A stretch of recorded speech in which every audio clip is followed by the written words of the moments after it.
Welcome back to Toronto for the first Argo Ticat playoff game in this city in 17 years. The Ticats and the Argos in the Eastern semifinal, trying to qualify for next week's Eastern final in Montreal.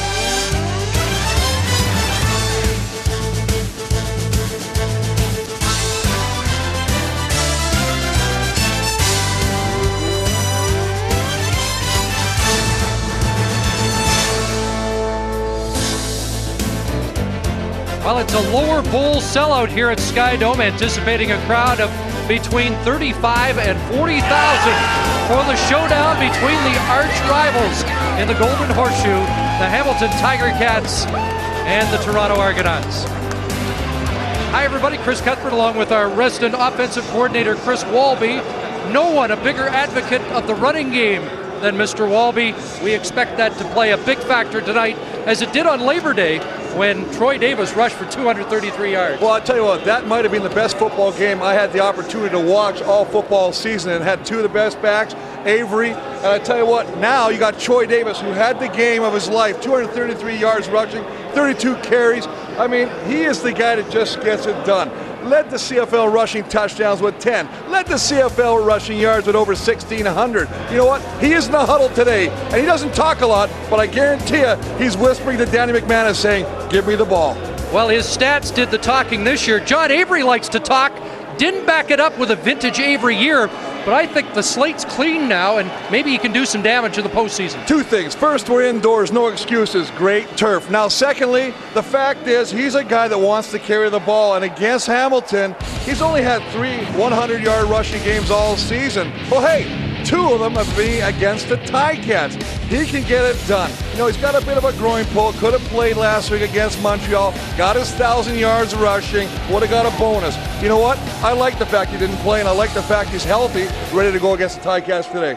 Contrary to popular belief, Chris Walby not a member of the Wiggles, but he does have the Gillette game notes. Oh, the Wiggles, I like it. I'm going to that concert. I'll tell you what, if I'm looking for Hamilton in the offense, do you hear the bell ringing? It's the main event. Gentlemen, the offensive coordinator, Jamie Barisi in one corner at 0-2-1 against Mitch Stubler in the other corner, 2-0-1. Gentlemen, come out fighting. May the best man win.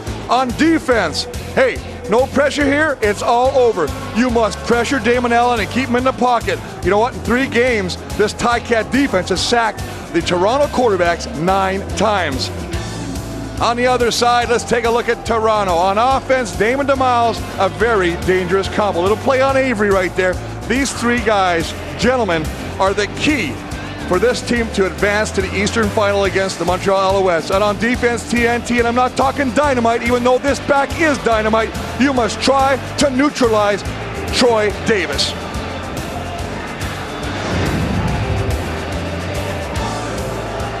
There is the coach of the year in waiting, Greg Marshall, the architect of this storybook Ticat season from 1-17 to 9-8-1.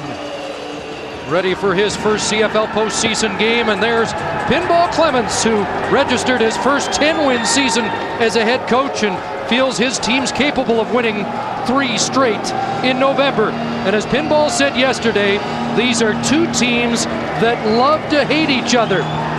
And there is a lot of that love in the air here at Sky Dome tonight. It might be a good thing for Hamilton that they win the toss and will receive Noel Prefontaine to kick things off.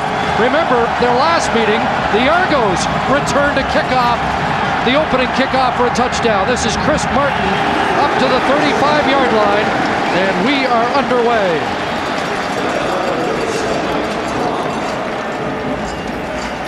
So Danny Mack will lead the Ticats out onto the field. 39 years of age, the comeback player, I think, of this CFL season. You know, they might have to put an award or institute an award after this year, because here's a guy that basically was washed up. Everybody, even the taxi cab drivers in Ticat Bill, said he should retire. Look at the season he's come back with. Here's Yeast with some trouble, and he'll be swamped at the line of scrimmage as a little misdirection turned into mishandling of the football as Yeast bumped into McManus, and it was a disaster from the get-go. Well, I like the fact, you know what? No sense saving plays. Let's pull everything out of the playbook.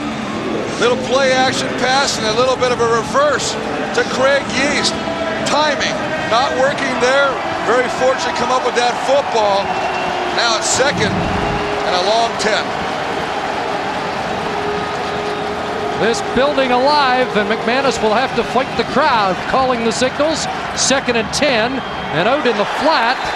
Incomplete, I believe. Mike Morielli stretched up for the ball, and no catch. And already the tempers are boiling over.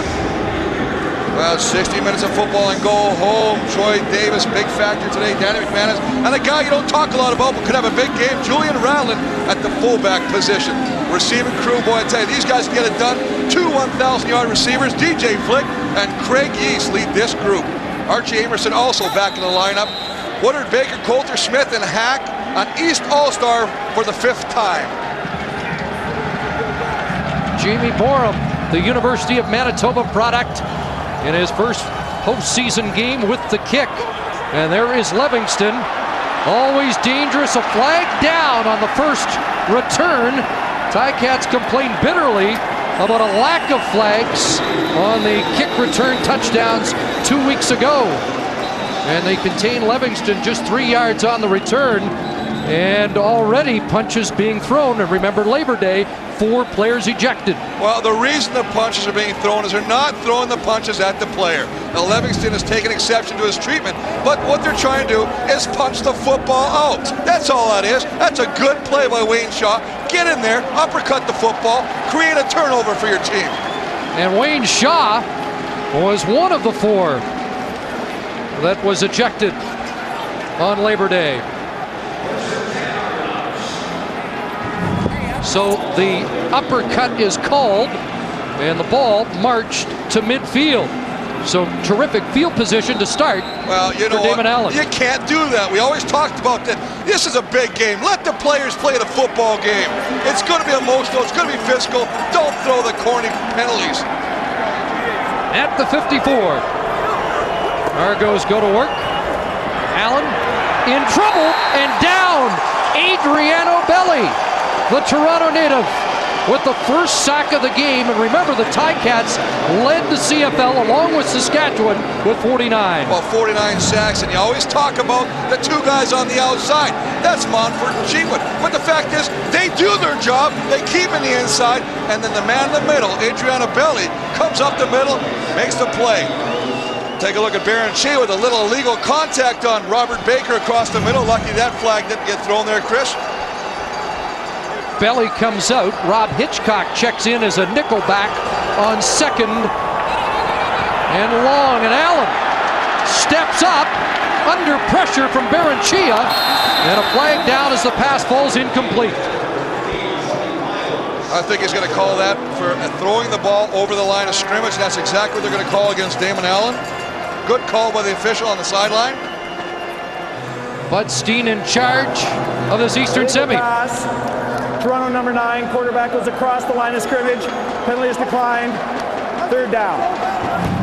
Argos had scored on their opening drives in all 3 regular season games against Hamilton, but not here. We take a look as he just crosses over the 45-yard line, delivers a football. The veteran that he is tries to get back, but the official on the sideline sees it, crosses it, throws the flag, and brings on the punt team.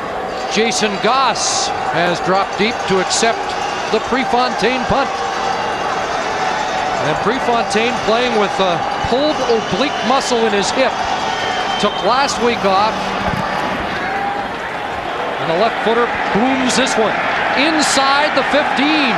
Here's Goss, brought down immediately. There's the leading special teams tackler all season long, Ray Mariusz, with a big early special teams tackle here.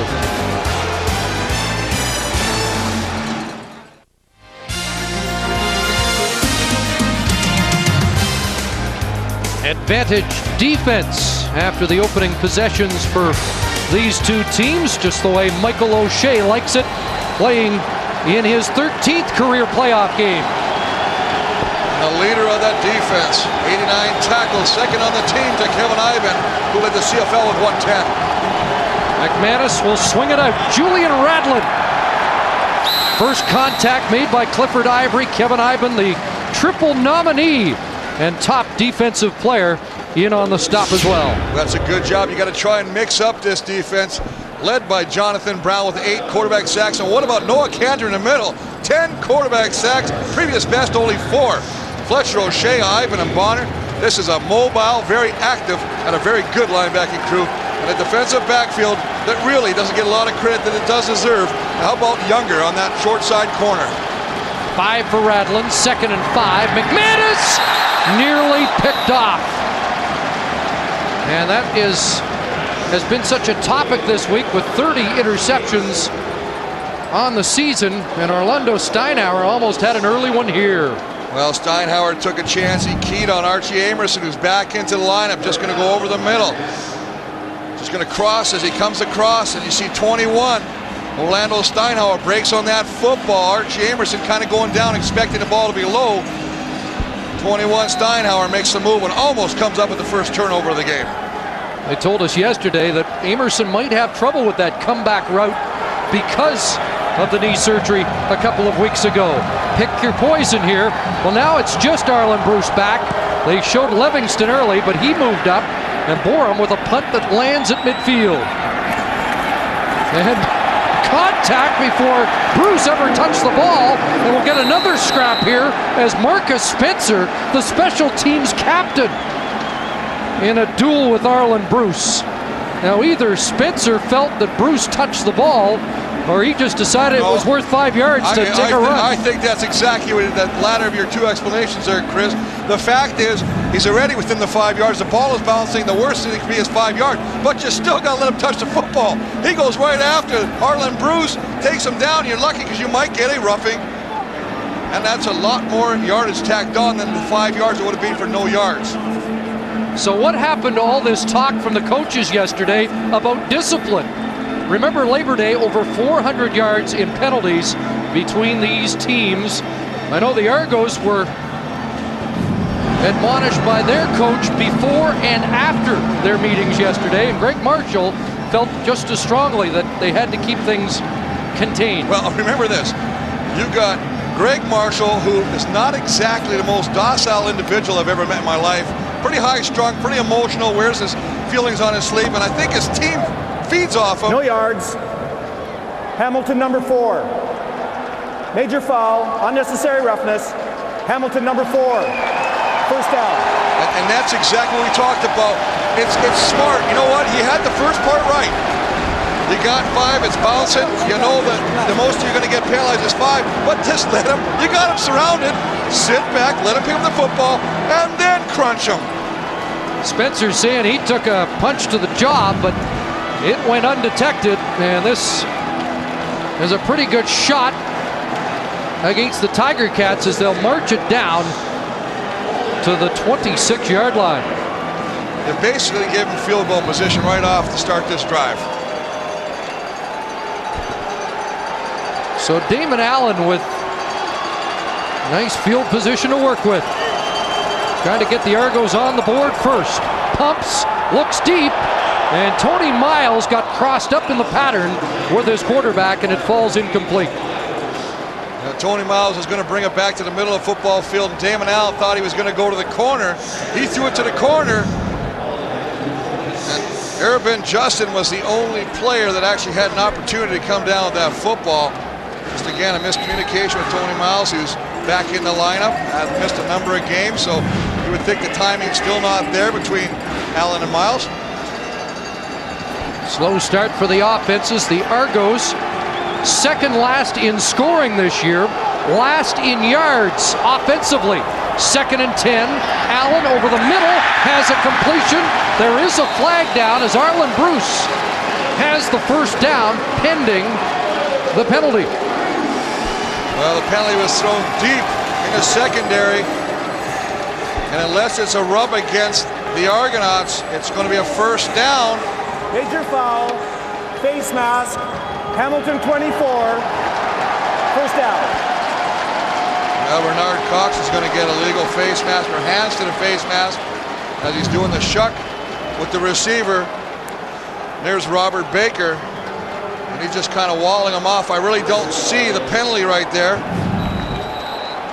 Might have grabbed him a little bit on the route earlier. So down to the 7. The penalty's a big factor in this drive already. 1st and goal, Toronto. Chad Folk, the center. Shotgun snap.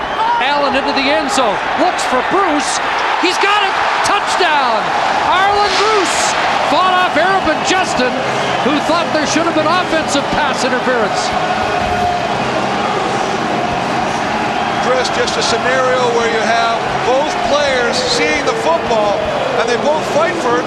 And I tell you what, the stronger man won in this battle. Arlen Bruce shows, look at that. It almost looks like he pushes off, but he puts him in a good situation by using the backside of him to push Justin behind him, and then he's the only one that has an actual opportunity to come and catch that football. It's good positioning of his body on that play. Prefontaine adds the extra point. The Argos have struck first on a touchdown catch by Arlen Bruce III.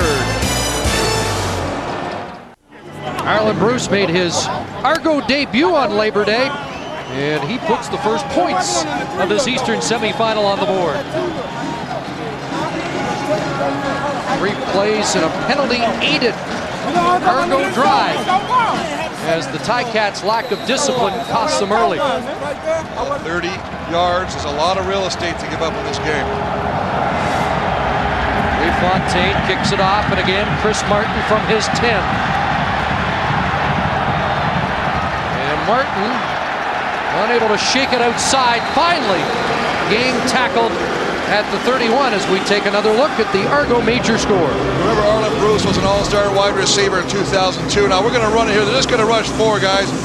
But as we get farther into this play, I want to show you something. He brings Arabin Justin into the middle of the football field to give him more room on the sideline. Now freeze it there. Look at this. One receiver's looking this way, and look who's got his eye on the football. Arlen Bruce has the best angle on that football. It's a good play by him to drive to the middle of the football field and give him more room on the sideline. One of the 3 kids in that Hamilton secondary in there since mid-season. Here's Davis with his first carry, wrapped up by O'Shea at the 34, and Troy Davis, the CFL rushing champ, has a short gain on his first carry. Well, short game, but you know he can get it done. He is the man. He is the key to this offense. You must have a running game. It's hard to believe that the same team in the first 3-4 weeks didn't have a running identity. And all of a sudden they decided, Chris, we got to get a running game going. We got good offensive linemen. We got one heck of a back. It was actually their first loss of the year against Toronto that convinced them to go to the running game. They have to pass here on 2nd and long and convert as Mike Morreale, off a career regular season, has the catch and a first down. Well, Mike Morreale, who finds the hole in the zone and sits down, and the ball is beautifully delivered by Danny McManus. It's quick, 1-2, throw to the spot. That's 2 guys working together, knowing exactly where they have to be on the football field.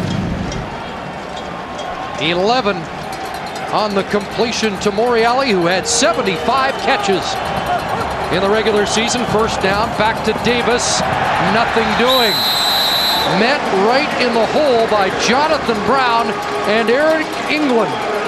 Well, Brown and England really pitched inside, and it's a gap control. And as a result, as they come back inside, see, beats Woodward 69's block.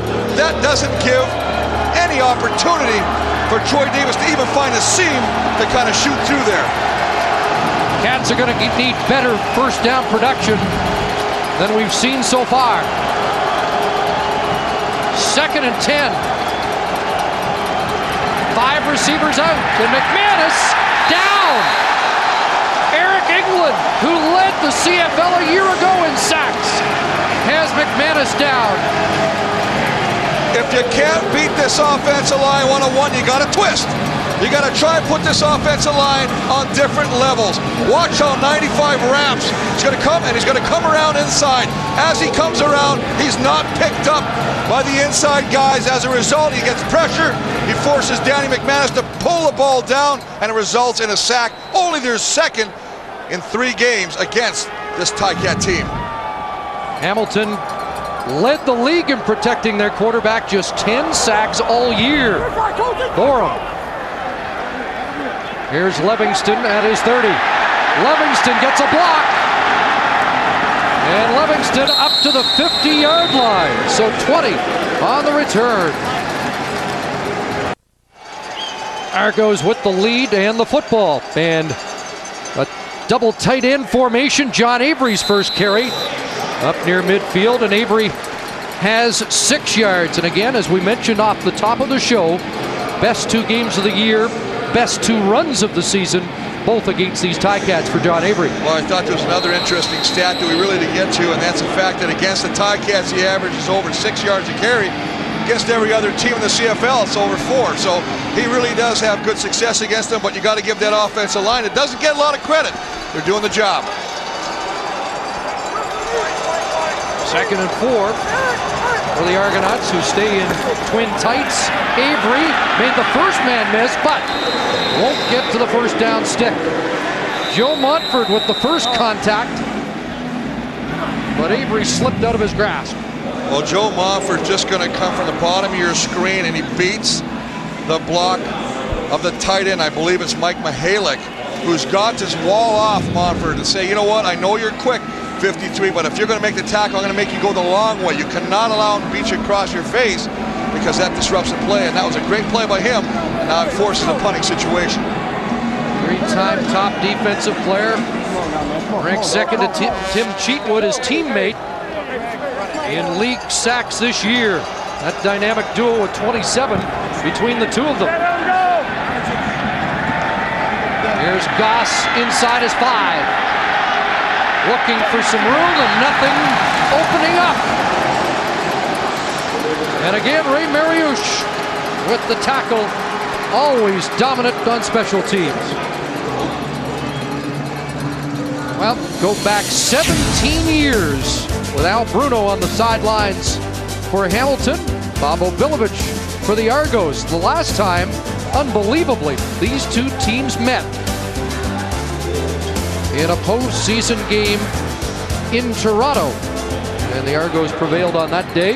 Last game between these 2 in the playoffs was in '99, a game won handily by the Tiger Cats on their way to a Grey Cup title. So once again, the Ticats start in a hole, and field position has been a story in this first quarter. McManus looking further downfield, and Tunkara in front of Adrian Smith with the catch. Looked like McManus was just going to swing that out, but wanted a little bit more. Well, he had Archie Averson over the middle wide open, but again, Danny McManus feels that he can complete passes. He's not deterred by opposing players being in the same vicinity. He throws it, and as you say, Adrian Smith is there. Look at Clifford Ivory. He's over top, but again, nice throw. Great concentration by Tunkara to come up with that catch. 14 yards, Davis inside. Tough man to bring down, but so far the Ticat running game has not netted the results they're looking for. They may have to start spreading this defense out, because every time they're going to run this football, everybody's inside the box on the defense. You see Kevin Ivan, Mike O'Shea, Fletcher, they're all between the tackles. What you have to do as an offense end is throw the ball to the sidelines. Maybe some quick hitches, spread the linebackers out. You'll have a little bit more success coming out the middle with the running game. Davis just met 3 of those active 4 linebackers on one play. Over the middle, ball tipped. And McManus couldn't hook up with Morreale. It'll bring up 3rd down. Well, they really like to bring the linebackers, and I believe it's Antonius Bonner, number 10, is going to come from the far side. But Mike O'Shea in the middle gets his hand up, Good pressure from the outside. Mike O'Shea is coming on a blitz. He loves to play that. He'll sit there, and what he's doing, he's spying the back. Back goes out, he releases. Back stays in the block. He just occupies the offensive lineman. Played his 200th regular season game last week against Montreal. He didn't get the week off, but already in outstanding postseason form. Well, the guys that didn't get the week off just split their checks. Orem blasts another. Arlen Bruce back at his 34. And good coverage there by the Ticats. And no flags. 3:34 left, first quarter. That's Guido. Well, for one night only, Comedy Friday shows are sliding over to Sunday. All the big laughs 48 hours later, Sunday night, starting at 8 o'clock. That's because we've got Friday night football. Here's an interesting concept, might work. There's Augie Baranchia, the Canadian rookie middle linebacker. I wonder if he thought when training camp started that he'd be the starting middle linebacker against the hated Argos in an Eastern playoff game. Argos start with the pitch to Avery. Trying to get outside. John Avery. And he's pulled down from behind. Up across midfield. Tim Cheatwood had to come all the way across and pull down the dangerous John Avery. Well, you talked about Augustin Baranchia. He just gets caught. There he is, number 39, as he's just going to do the flow. Now watch Chad Folk. That's 56. That's the center. He gets over. That's a nice job of staying with the man twice, not once, and getting Baranchia, allowing Avery to pick up additional yards. 19 for Avery, who came up 26 yards short of 1,000 on the year. First down, Argonauts. Avery's number called again, and he runs over Renard Cox, brought down at the 47. 4 more for Avery. Well, what I see here, Chris, is that there is a commitment to running the football by the Argonauts right now.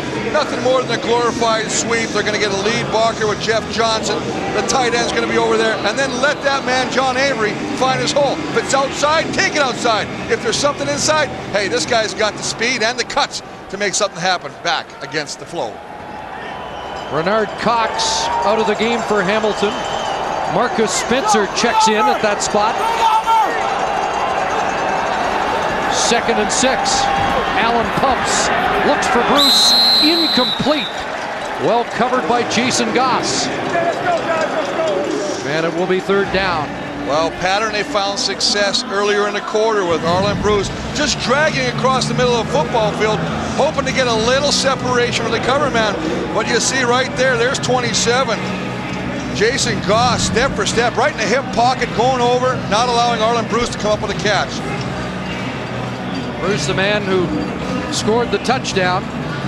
And now Craig Yeast, the other number 5 on the field, checks in as a punt returner for the first time for Hamilton. And Yeast second in all-purpose yards in the CFL this year, 1 yard behind Corey Holmes of Saskatchewan. Prefontaine looking to pin them inside the 10. Textbook stuff from Noel Prefontaine. And once again, the Ticats are backed up.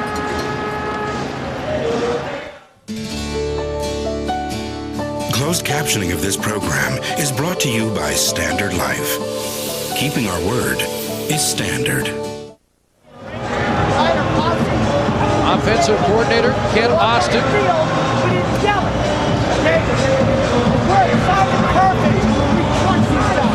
You understand that? It's been a rocky year for the Argos. They've got plenty of talent on paper, but the chemistry has probably been lacking because of injuries, late arrivals like that of Arlen Bruce.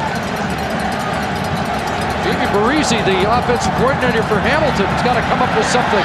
And Troy Davis is usually a pretty good answer across the 15. The thing you have to remember is don't panic. I've seen a lot of times situations happen where it's not successful, and we say, forget that play, it ain't gonna work.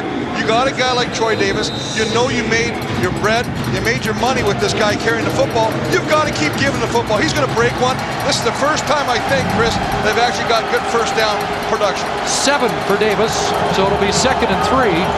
They didn't panic 2 weeks ago when they fell behind by 28.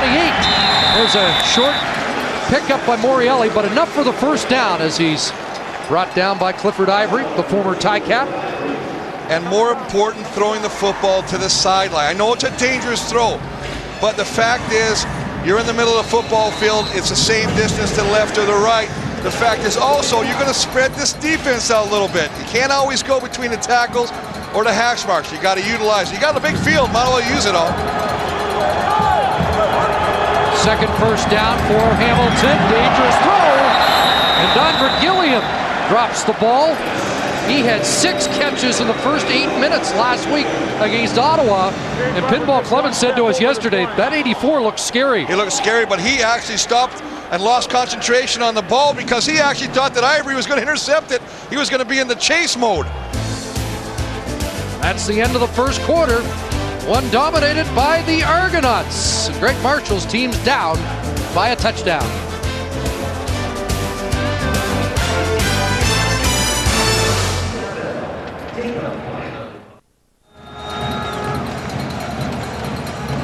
There's a skyward look at Skydome after 1 quarter of play.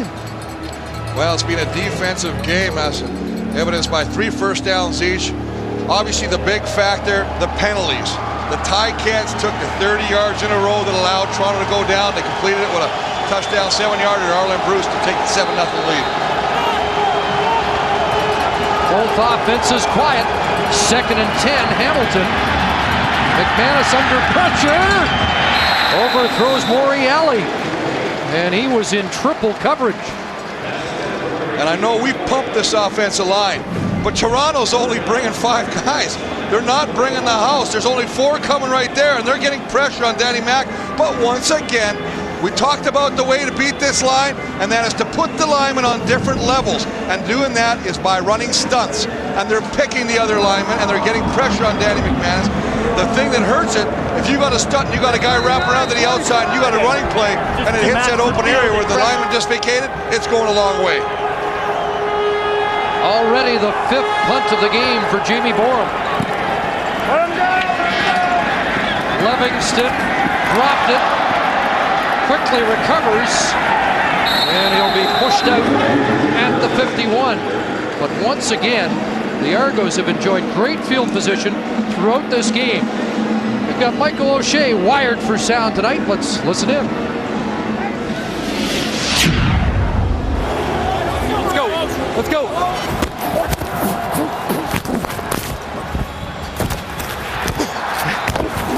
Casper!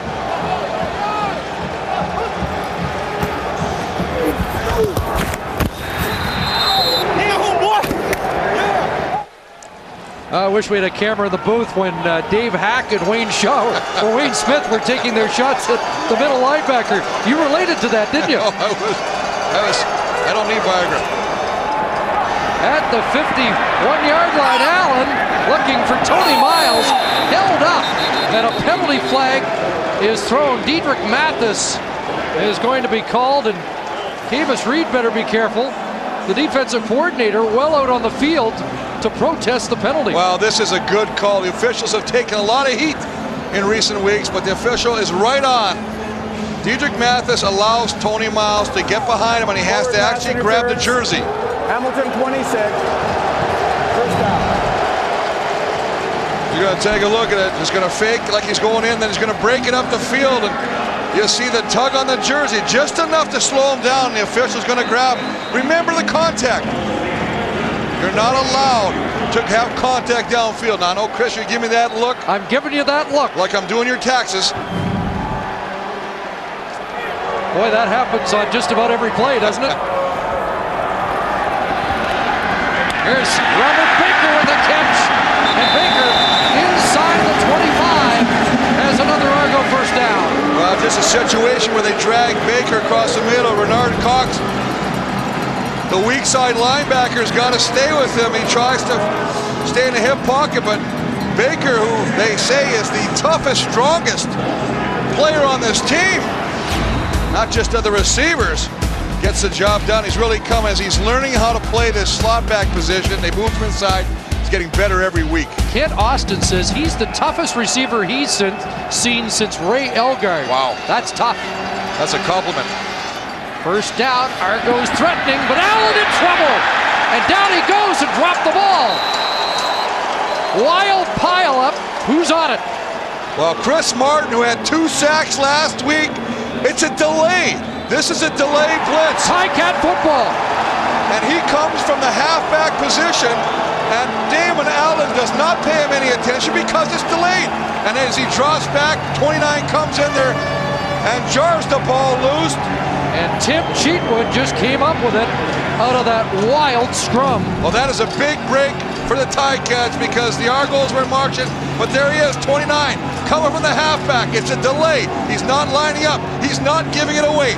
That is smart football of hiding the blitz package.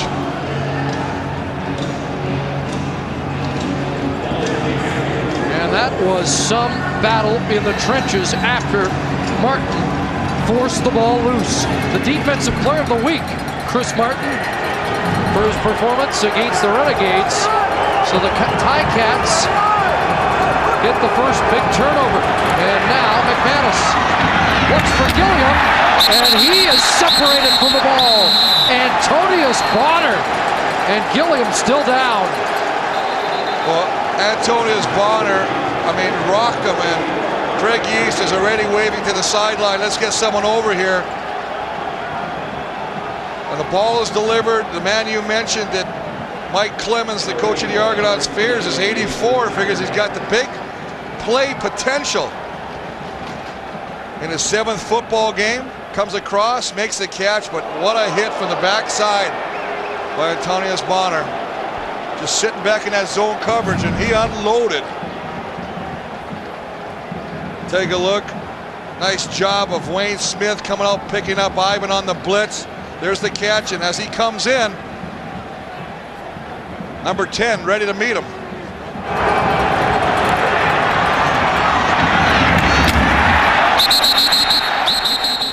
You can hear the contact. We talked about the intensity of it, and of course you just magnify that and increase it when it's a playoff game. The stakes are just that much higher. And Gilliam hasn't moved very much since that contact. We'll take a timeout here early in the second quarter at Skydome. There's Craig Yeast with the football, taking the short McManus pass. We're happy to report that Gilliam just got to his feet and was able to spring off the field. Well, we took a couple looks at it, and it looks like that when he got contacted by Antonius Bonner, that it was almost a shot to the head. That might be what kind of laid him out momentarily, as we see a little dump pass to Craig Yeast, who attempts to stretch up here that first down. They will come up short, and once again, Moram on to punt. Well, Pinball said this guy is scary, and that was a scary hit by Antonius Bonner over the middle. Jamie Borum back in, one of the busiest Ticats so far. Arlen Bruce III at the 35 to move up the sidelines near the Argo bench. And again, the double blue with good field position. Troy Saunders forcing Bruce out of bounds.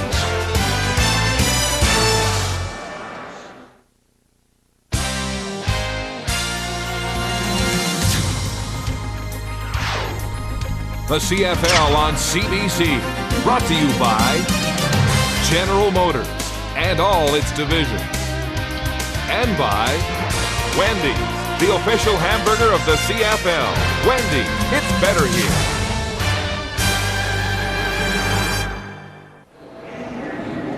Look at the playoff throng here at Skydome tonight for the Eastern semifinal. And the Argos following a familiar pattern so far, that sturdy, stout defense, setting things up for an offense that has not been in high gear, but does have one touchdown on the Allen to Bruce connection. But the thing is, they've started off with great field position, and they only got 7 points to show for it.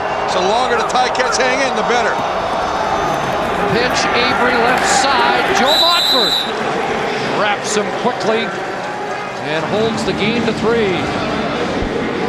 I mean, I really am very impressed with the front four, the activity that's going on by this defensive line. Blocked at the point of attack. Again, Mike Mihalik thinks, you know, I've got him to the outside, but the quickness of Joe Montfort to come back in after recognizing the cutback by Avery to wrap him up and, you know, limit his gain to 3 yards. That's a great play by Joe Montfort. Great time, top defensive player in the league, 2nd and 7. Here comes Montfort again. Allen outside and is nailed, but gets it away. Andre Talbot with the catch. Wrestled down by Chris Martin. It's an Argo first down. And Damon Allen took a lick. Well, we just talked about Joe Montfort and how he does smart, but again, watch him come to the inside. There's nobody to the outside. Now the linebacker falls off and he's going to come up and he's going to drill. That's Baranchia. He's going to drill Damon Allen after he throws the football or just as he's throwing it. But the fact is, there is no contain. Now, I know that Montfort likes to play the games, and he's been given free rein to rush. But sometimes, with a guy like Damon Allen, you got to make sure you got somebody in that contain spot. 17 on the gain. Avery, delay, and he's upended. Donovan Carter, an Argo draft choice, upends Avery before he can get going. That's a nice play again by Donovan Carter going to the open spot. The defense is playing gap control. That means there's one hole that's not taken up, and that is where they meet. They do this drill in minor bantam. They line up the 2 bags. The back goes there. The running back goes the other place. They say pick a hole, and they have to meet. That's exactly what that was right there. 2 Canadian linebackers, Carter and Baranchia for Hamilton. It's 2nd and 7. And the pass swung out. Tony Miles nailed immediately by Jason Goss. And that will be well short of the first down. So the Ticat defense has done the job. Well, they're blitzing. That puts them in a one-on-one situation. That's exactly what you want as we take a look at the overhead cam. They throw the football, but the thing that has drastically improved on this Ticat defense is their secondary. They are physical. They're not playing soft. They're right in the hip pocket. Look at that. As soon as the ball is caught, we wrap them up, bring them down. Biggest improvement on that team. Goss has played just 7 games. Arabin Justin 5. Chris Martin 10. So there's 3 new DBs for Greg Marshall. He says a weakness is now a strength. And here we go. This is a bit of a surprise. Noel Prefontaine will try from 48. And he's got plenty of leg, but wide. And now we could get a return. Craig Yeast, big block on O'Shea, and Yeast is out across the 15. Mike O'Shea had Yeast lined up, but then he was unloaded on by Donovan Carter.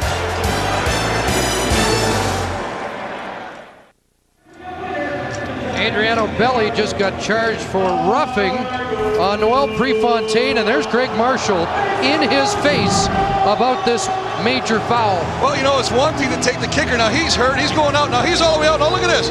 Let him go. It's over. I mean, it's not the hardest hit you've ever seen, but they're going to call it every time when you still have your hands on him and driving him when you're out of bounds. Smart football. Don't hurt your team. Once again, they have to start in the deep in their own end. Now we've talked so much about field position. Here they are back at their 8. Troy Davis out to the 12. He gets jarred hard there. Mike O'Shea in the middle of it again. Whenever these 2 teams meet to do battle, it is exactly that. It is a physical, hard-hitting game. Take no prisoners. Initially the hole's there, but look at O'Shea coming in and fill some support from some of his teammates. Kenny Wheaton stepped up. 5 for Davis. Radlin comes out.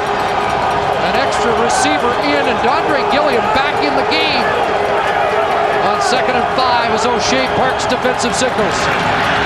And it's being aired out. Adrian Smith, closest man to the ball. And that looked like a sure interception. Well, they ran a blitz, and I'm going to tell you, I don't know if Dondre Gilliam is still a little woozy. Because of the blitz, Danny McManus is going down the middle of the football field. He's expecting 84 to come inside. 84 stays to the outside, and the only guy that's got an opportunity to come up with this football is Adrian Smith. You know, you got to talk to him. If you're hurting the team, if you're a little foggy, stay on the sideline a little bit. Because if you know what we're doing, you got to be in the middle of the football field. We could have a big play. Well, 4 of 7 Hamilton drives have started inside their 10. And again, they have to punt from their end zone. Borum. Livingston back inside his 50. Flag down. And so is Livingston near midfield. That's a great kick by Jamie Borum from his end zone. And equally good coverage by the punt team to get down and bring down that elusive Livingston. 46-yard punt by Borum. Flag down, which is going to be marked. Toronto 32. Against Toronto. Chuck Winters called as Damon Allen brings the offense back out. Damon in his 27th playoff game, and there's where he ranks all time. Over 4,000 yards now. The man he passed for regular season yards, Ron Lancaster, in the building, the only man ahead of him. Well, that's amazing when you look at that 18-year career. Ronnie Lancaster still a couple thousand yards ahead of him. Damon has passed for his 30th touchdown in the postseason in this game. Avery, reverse field. Tim Cheatwood says, "You're not going anywhere." Speed is fantastic, but when you have speed and strength, boy, I tell you, you have a weapon. And this Cheatwood makes the play, but it's all stopped by, again, Joe Montford. Joe Montford is not allowing himself to be blocked. That forces, again, Avery to cut back, and the hustle shown by the guy that I really think, Chris, is the defensive player of these Ticats. Tim Cheatwood makes the play. Out of Ohio State. Another big play by Cheatwood, so it's 2nd and 13. Allen downfield overthrows Arlen Bruce III, and Damon Allen was punished again as he delivered the football. Damon Allen knows exactly. He's been in this league long enough to recognize a full-out blitz. They're bringing everybody. As a result, he's got one-on-one downfield. He just sits back there and hucks it a mile, hoping that Tony Miles can run underneath this football.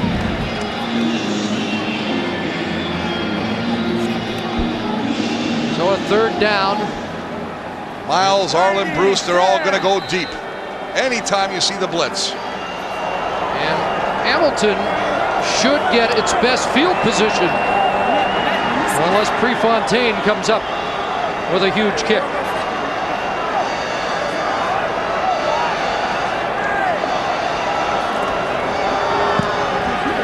And he does. Over the head of East. All the way back inside the 5. Noel Prefontaine, 70 yards. And the Cats are backed up again.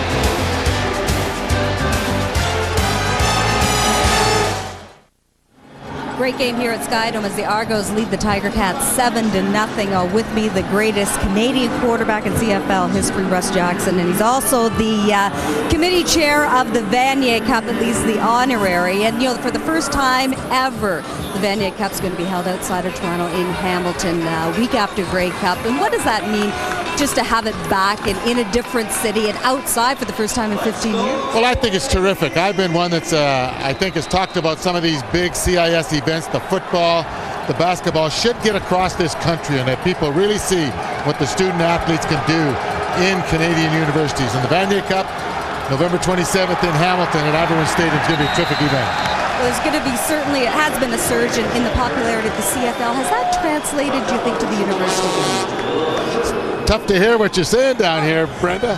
I said the CFL, there's been a surge in popularity, but has that translated to the university game? Yeah, it's been terrific, and I think to come to Hamilton with the CFL getting its resurgence in Hamilton and in Toronto, it's going to be a great week of activities. But University football is something very special, and I think the kids see what's going on in the CFL now. They want to play there and have a chance up here.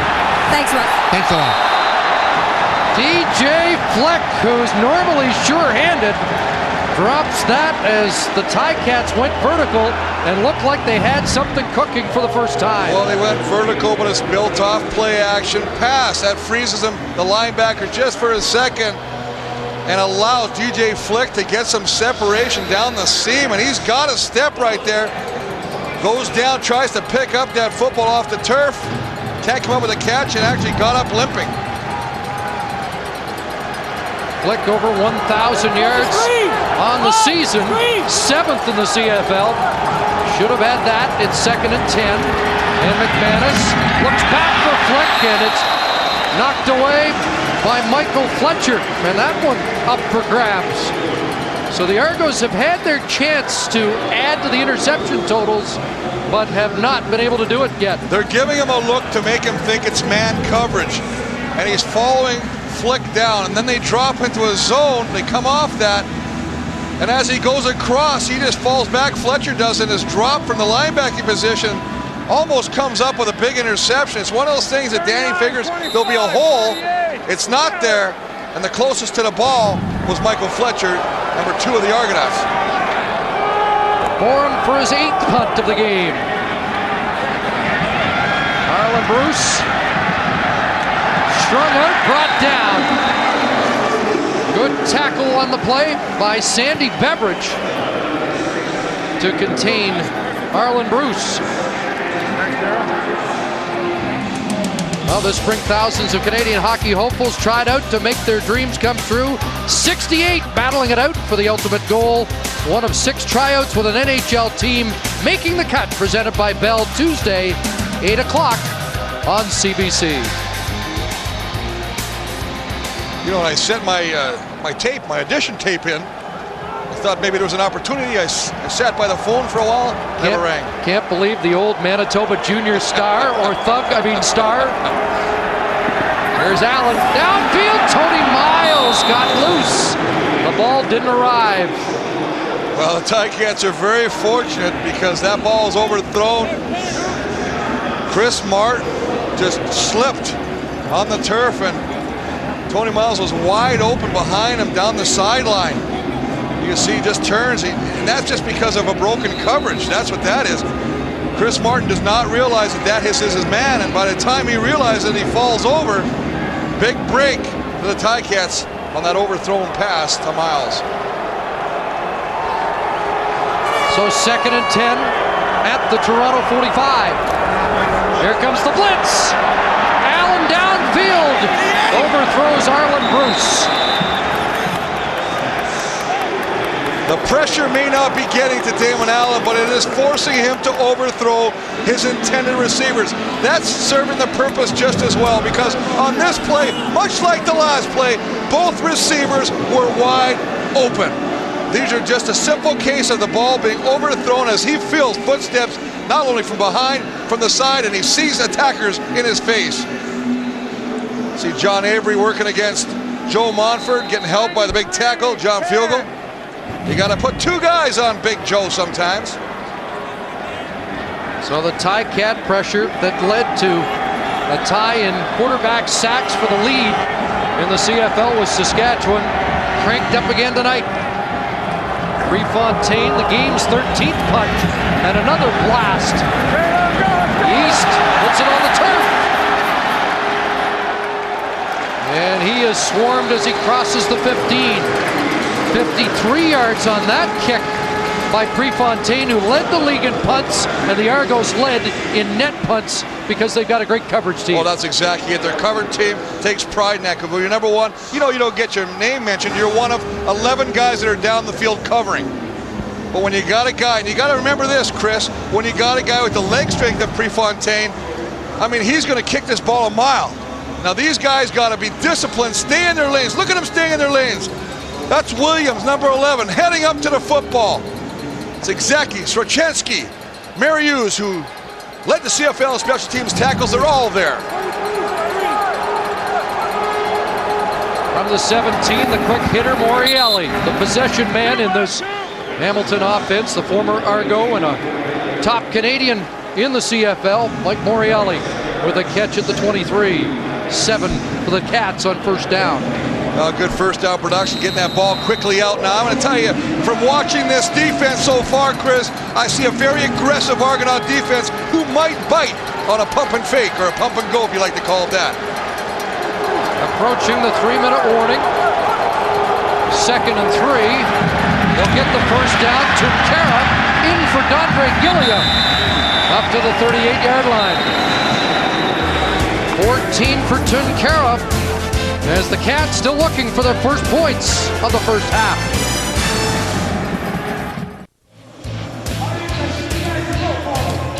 .250 to go in the first half, and then Sean Millington, Greg Frères, Darren Flutie, and Brian Williams will take over and weigh in on this first half of play.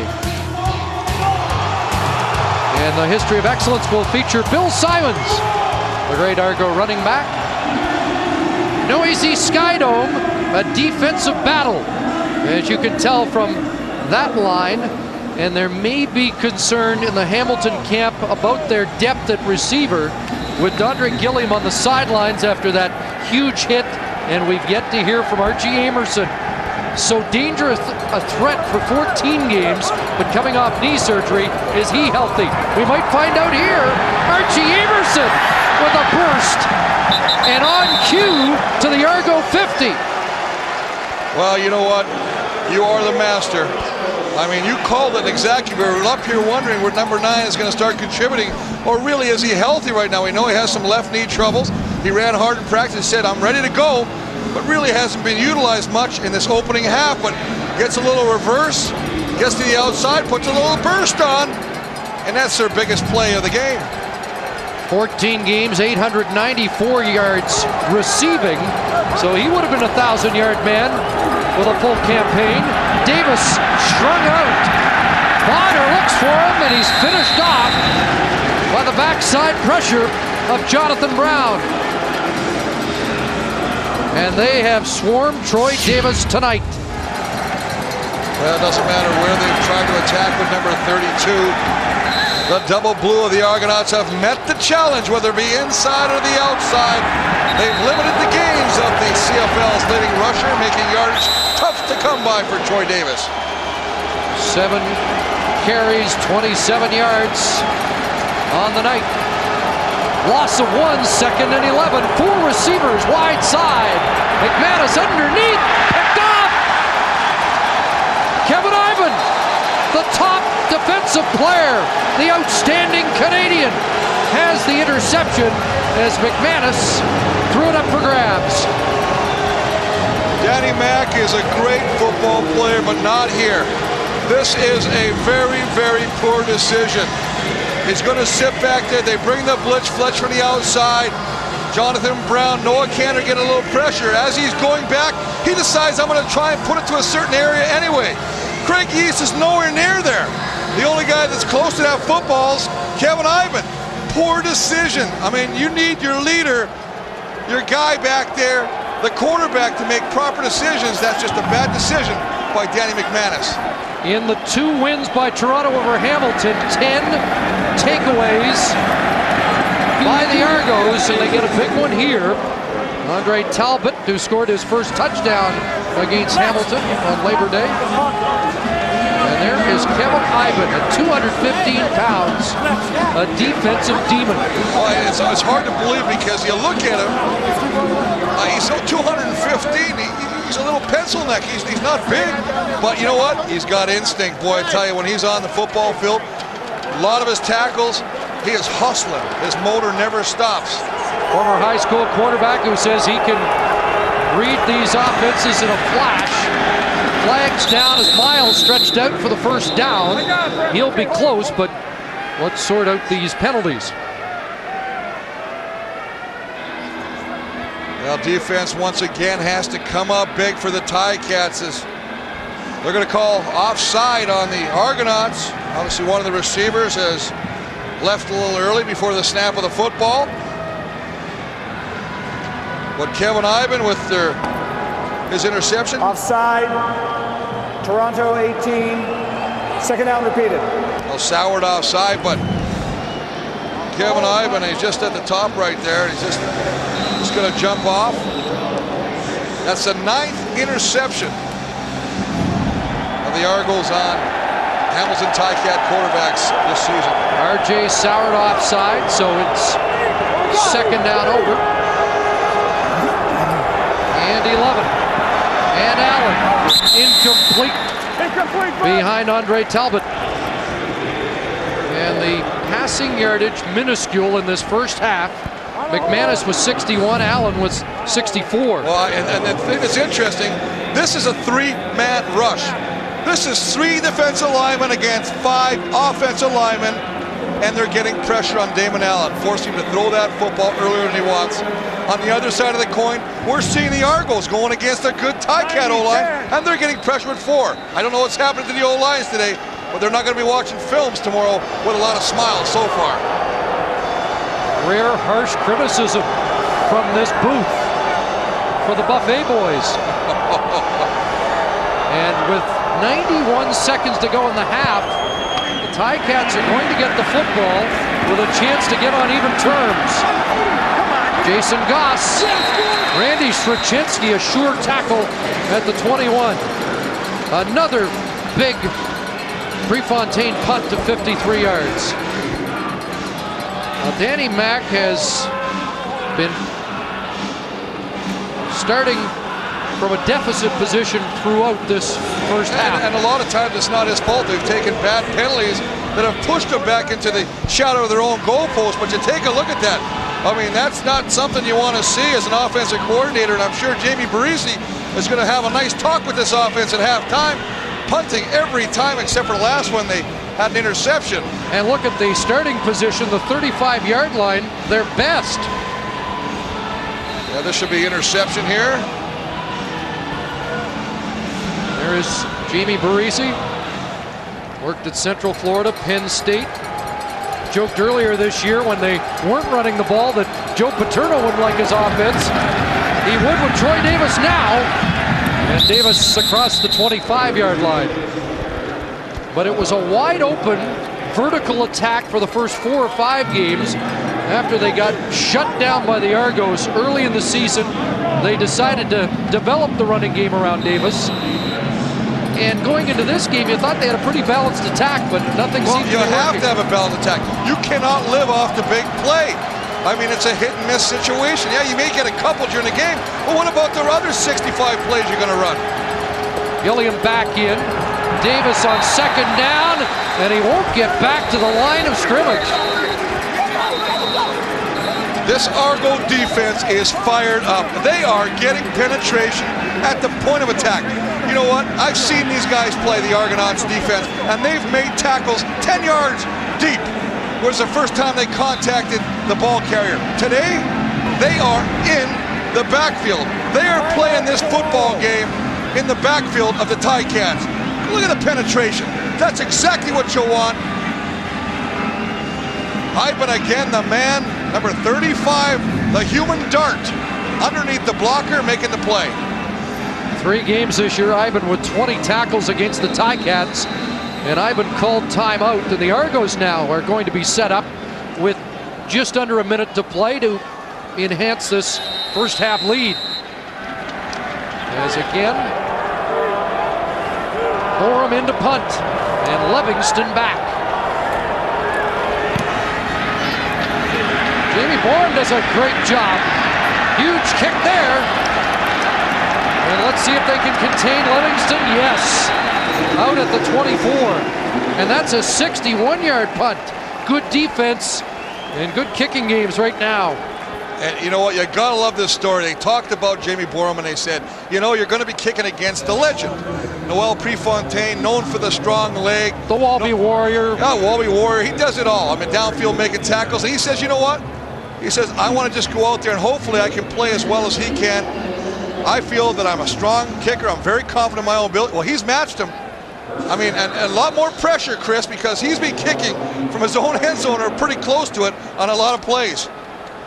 Now, 45 seconds to go here in the first half. And does that kick change the approach of the Argos?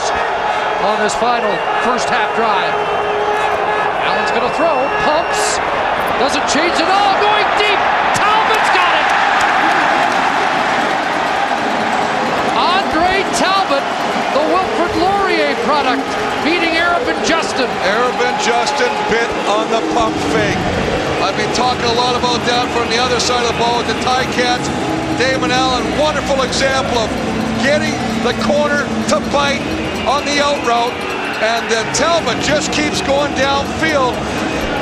Chingwood, very fortunate not to get a late hit on that after he brushes by Damon Allen. But you know what? If you want to win this football, Chris, I think you have to play aggressive. It's exactly what they did. 37 yards. Down to the Hamilton 48. Getting close to Prefontaine range. Allen, Miles. Tony Miles. Another first down at the 37. And you saw the kick. Great kick by Bourne, pinning the Argos deep. The last thing you want to have done, because everybody on the Ticat sideline, the teams are saying, you know, at least we got one thing going good, our defense. Now, the worst thing that can happen is for the Argos to go downfield and push a score in on the Ticat defense. You see that Adriano Belli is down, and this is probably a timeout that's a little bit orchestrated so they can, one, get a breath, it's hot in here, and two, make sure they're all on the same page on their defensive signals. We do know that he does have a calf injury, Chris. Yeah, we were joking with Mike Campbell, former Ticat and Argo, before the game. He did this periodically in the '99 Grey Cup.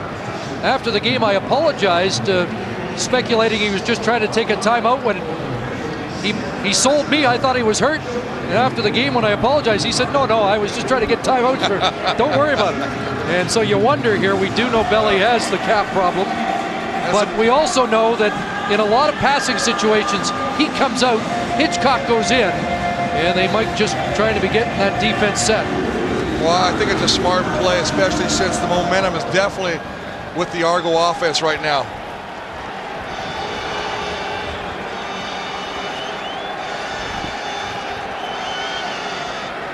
.32 seconds remaining in the first half as Allen waits for time to be whistled in.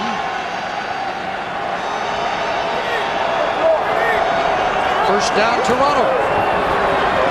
Allen, lots of time. Oh, almost picked by Augie Baranchia. The kid from Calgary got his mitts on it. Couldn't bring it in. Well, Baranchia, great recognition of reading the quarterback's eyes. That's all it says. Hey, Allen's sitting back. He knows where he wants to go with the football. 39 just follows the eyesight. The pattern, exactly where he's looking, gets there, and he needs to scoop up that football to kill the drive, but a nice play nonetheless by 39. Heck, he scoops that football up. We might be tied. 2nd and 10. Allen looked one way, now the other. And underthrows Miles, who was open momentarily over the middle. Tony Miles did his part of running around, readjusting the route, trying to find something after the quarterback was flushed. Found a little hole in the coverage, but Damon Allen could not find him. He's going to sit, try a little pump fake over to the right side again, comes back away from the pressure, throws the ball kind of half slingshot sidearm, but away from the intended receiver. So Prefontaine, we were surprised when he tried from 48. Like Clemens said with the injury, that he wouldn't test him too deep. Also out of respect for Yeast, who could return them, and did a week ago. This from 43. And Prefontaine is good. And the Argos expand their lead to 10. Well, you know what, we've heard all along about the oblique muscle pull by Noel Prefontaine, the fact that he doesn't know how far he can kick from. All I've seen so far is a masterful job punting the football and good strength on his attempted field goals. He missed the first one. This one, he's got a lot of leg on it. Goes through, and they got a 10-0 lead, and I tell you, it's been all Argos. What Prefontaine did say yesterday is that I'm not kicking it as far, but I haven't had the adrenaline rush of a game yet. And the adrenaline levels look like they're pretty high down there. So the Ticats will just kill these final 9 seconds and regroup at halftime. They have been shut down so far tonight. Well, they have got to get their game plan going, their offense going, because their defense has done a good job holding the Argos to only 10 points. And so ends the opening 30 minutes of football. And in typical Hamilton-Toronto style, it was a black and blue first half. And the double blue have the lead as we join Brenda. Well, Mike Lemon's team leads by 10 at the half, and your defense sure played like a house on fire. What was the key to their success against Danny Mac? Well, I think the key is the preparation that they put in during the week. They worked so hard. They came in Saturday on a voluntary meeting, a players' call meeting, and began to watch film, and they're just such a dedicated group. What's your message to them at the half? Well, we left some points on the field. We had great field position the whole first half. I think it's important for us to establish field position with the first kickoff return of the second half. Get points early. We need to get the first points of the second half. Good luck in the second half. Thank you so much. Okay. Mike Lemons and his team ahead here at Skydome after one half of play. It's Toronto leading Hamilton 10-0 in this Eastern semifinal matchup.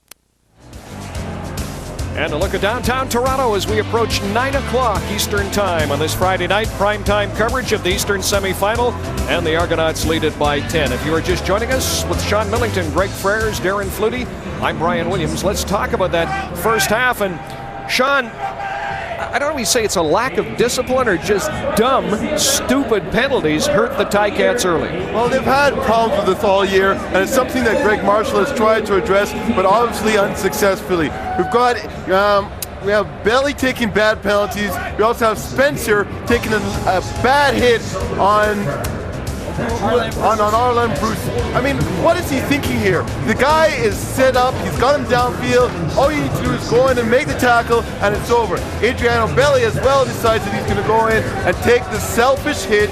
I know you want to try and intimidate the returner, but that's not the way to get it done. You got to do it between the whistles and legally. Now, one of those dumb penalties, the Spencer hit on Arlen Bruce, and there's the hit on Prefontaine out of bounds. That Spencer hit on Bruce set up the Toronto touchdown. Yeah, the Toronto touchdown was set up. They got the ball on the 26-yard line. It only took them 3 plays to get into the end zone. Arlen Bruce makes a great catch to get the first down, and then there's this semi-controversial touchdown. He may have pushed off, may have not. Hey, give him the touchdown. Half my catches were doing the exact same thing. But for the most part of the first half, those were the only points on the scoreboard. Millington called kickers wimps for the most part. Frères is calling the receivers wimps. He says, never. I would never say that. Now, you've been impressed with Noel Prefontaine, the field position, and the special teams. Absolutely. Going into this game, I said the key was the health of kicker Noel Prefontaine. And what we've seen on his first kick, he booms it for 52 yards. His punting average in the first half is well over 50 yards. And so the health, the question mark around that is definitely answered. Going in field position battle is being won by Toronto. Hamilton, this is Darren's math, but I know he went to Boston College. His math says that Hamilton on every drive has started on average on the 17-yard line. And so Hamilton is putting themselves way back, having to work with a long field.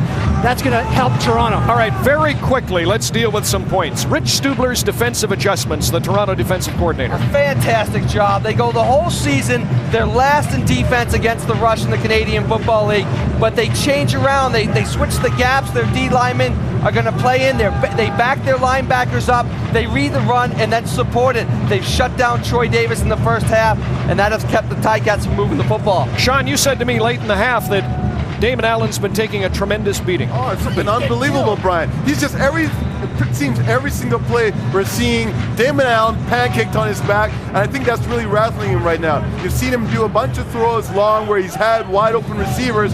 He's not setting his feet, because he knows that he's going to get hit, and as a result, he's missing passes. You got to take your hat off to Damon because he's been taking hit after hit, but you saw that last drive going into the halftime is that he was making some completions, staying in there, he's staying composed. Wiley Vett. A couple of seconds. What's with Amerson? Well, Amerson came into the game banged up, and I saw after the first ball that went to him, I saw him favoring knee. That could really hurt. But I'll tell you what, as poorly as the Cats have played, as well as the Argos have played, it's 10-0. It's still a ball game. Well, we'll take a break. Halftime here in Toronto, where the Toronto Argonauts in this Eastern semifinal lead the Hamilton Ticats by a score of 10-0.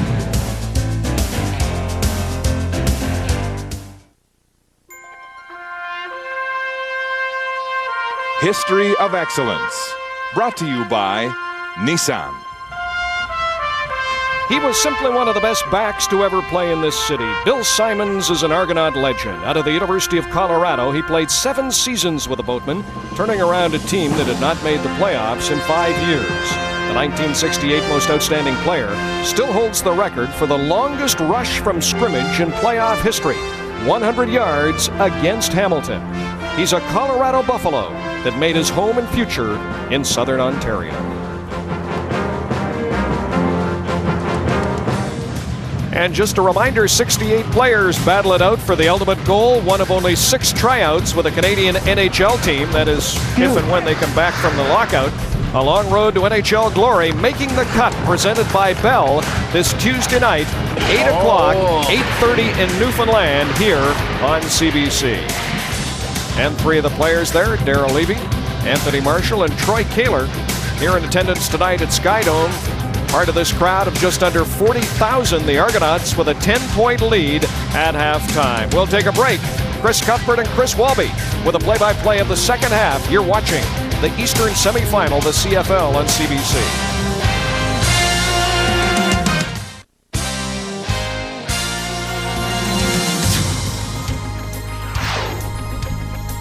The CFL on CBC, brought to you by Subway Restaurants, Subway, Eat Fresh, and by Dodge and your Dodge retailers. Grab life by the horn.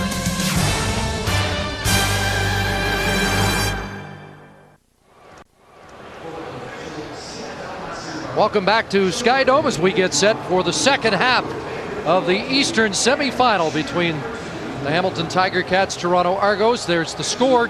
Danny McManus has told us on a few occasions this is the toughest defense he faces, and nothing changed in that first half. No, I think they did a couple things. One is they fooled him into a couple coverages where they looked like they were playing man, and then he dropped into a zone, and he thought, he could throw to a certain area, and they were there, and he got one intercepted on a bad throw by him, a bad decision when he threw the ball to no one except for Kevin Ivan of the Argos. But it's a situation where Danny Mac has really got to get back there, and hopefully Barisi has given him a better game plan for the second half. Let's check the first half numbers. Well, obviously, if you look at the first downs, you wouldn't think much of it. It's a defensive game so far. 1 turnover apiece. The punts, huge punts. And I tell you what, look at this number here. Prefontaine, what a leg. But this guy right here, why 43 is important? Because every time he's punted the ball, Chris, he's been in the shadow of his own goalpost. He's saved his team. The special team covers of the Ticats and the defense have really saved the Ticats in that first half. This score could be a lot worse. Let's check in with Brenda Irving. Greg Marshall's team's down by 10, and you had a lot of penalties in the first half of play. What did you tell your team at the half about that? Well, I said, we did a good job of settling down in the second part of the half. We didn't take near as many penalties, and that's what we have to do. We can't give them opportunities. What does Danny McManus have to do differently against this tough Toronto defense? Doing a good job. I think we have to take kind of some underneath routes early. We're forcing a little bit. We got to establish our running game, and we got to be patient on offense. Good luck in the second. Thank you. So essentially, the game plan for Greg Marshall, at least publicly, isn't that much different than when they started the night. Well, Troy Davis only carried the ball 9 times. This is only a 10-0 game. He only has 32 yards to his credit. But I still think when he got a guy of his breakaway talent, a guy that can really change the complexion of a football game, you can't get away from the original game plan. I agree with Coach Marshall. You got to get number 32 involved in your offense. Short kick. Chuck Winters fields it at the 30. And Winters up to the 40-yard line. And again, not surprised that the kicks might be shorter tonight after the Ticats were burned by some kickoff returns 2 weeks ago. Let's check the passing chart for Damon Allen. Well, I mean, if you take 8 for 17, and here's a misleading number, 112 yards, because you had the big one right here, right before the end of the half, 37 yards to Talbot that led to a field goal. Other than that, these quarterbacks both have not had really superior first halves. In 8 of 11 games this year that Allen played, he was over 60%. So it's surprising to see him under 50% completion in the first half. Throws a strike here, and Andre Talbot has been a productive receiver so far tonight. And a Ticat down on the far side. Well, let's talk about the fact that Talbot is basically their leading receiver this afternoon. He had 3 catches in the first half. That's his 4th one of the game.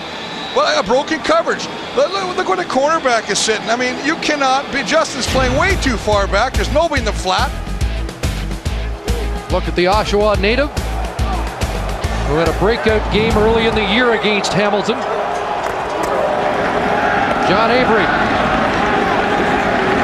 plunging over the 50-yard line and has 2 or 3. Renard Cox took a knee on that last play but got up and back in. He seemed to be nicked early in the first half as well, but remains in the game at linebacker for the Ticats. Well, he is their leading tackler on this team. I mean, he gets the job done.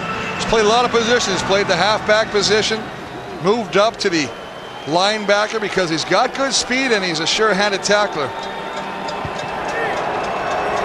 2nd and 8. Here comes the rush. Allen backpedaling underneath Bruce, and Donovan Carter with the tackle nearly knocked the ball loose. And it'll be 3rd down. Well, it's a 3rd down situation, but great hustle by Donovan Carter. First off, I mean, obviously Damon Allen finds some extra time by avoiding the rush to complete the pass. Penetration up the middle. Johnny Scott's up there. He doesn't get blocked. He just slips, loses his footing as the O-lineman does a smart thing, pushing him down. Allen delivers the ball to Arlen Bruce, who tries to spin, but good hustle by Carter to rip him down. 3rd down at the 45. The Argos not going to try a 52-yard field goal. And Prefontaine into punt. The East awaiting.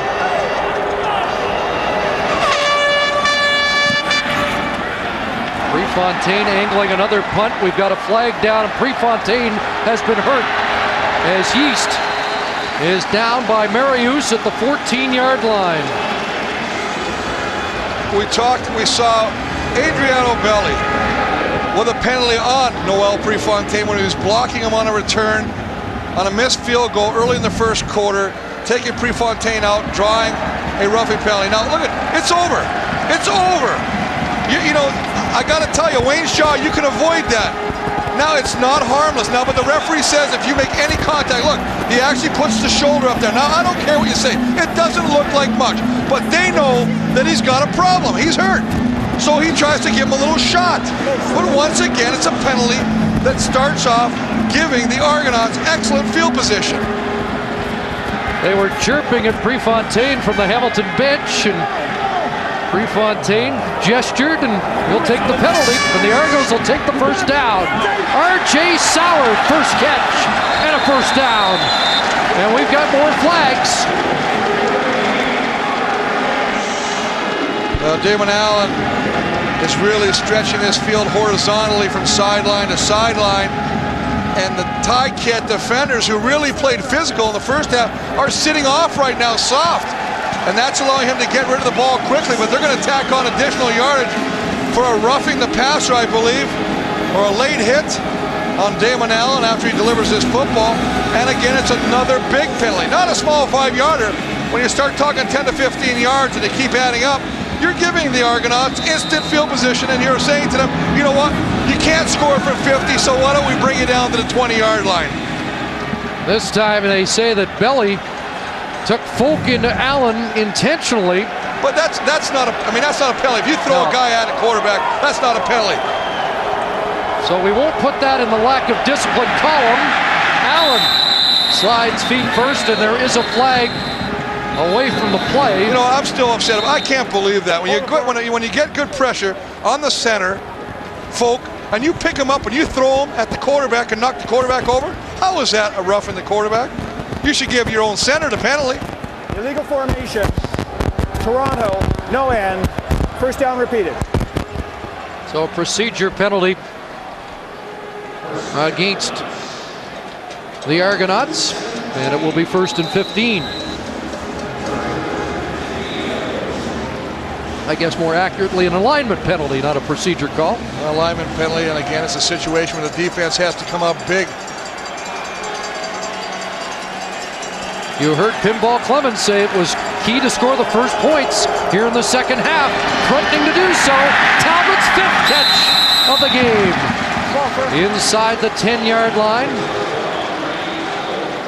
6 on that first down pickup. And it will be 2nd and 8 to 9 for the Argos. What you like about playoff games is you don't know who the hero's going to be. Number 4, Andre Talbot, is quickly grabbing the reins of the hero as he comes inside. Little slant pattern. 5th catch of the afternoon. Yeah, you think about Arlen Bruce and Tony Miles.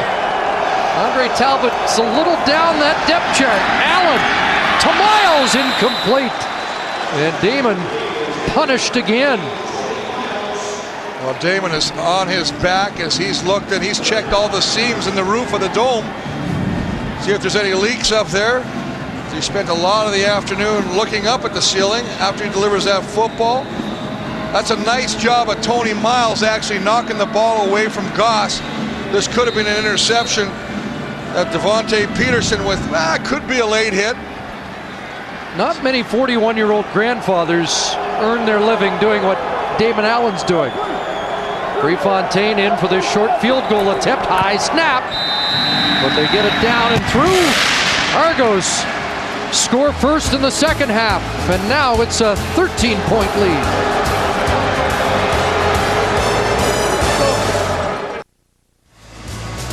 Reminder to log on to our website in the second half to cast your vote for Warrior of the Game. You decide who showed the true character of a football warrior, and yes, this show includes kickers. If Noel Prefontaine is the kicker in question, Tim Cheatwood, Mike O'Shea, a lot of candidates on the defensive side as Hamilton goes to work on offense with DJ Flick up close to the 45-yard line. Remember, this Hamilton offense, 3rd in yards produced during the season, behind only BC and Montreal. But I think the situation is such that what Coach Greg Marshall said is so true. Danny McManus has got to take what the defense gives them. Don't try and force a situation. They want to sit in a zone and give it the underneath stuff.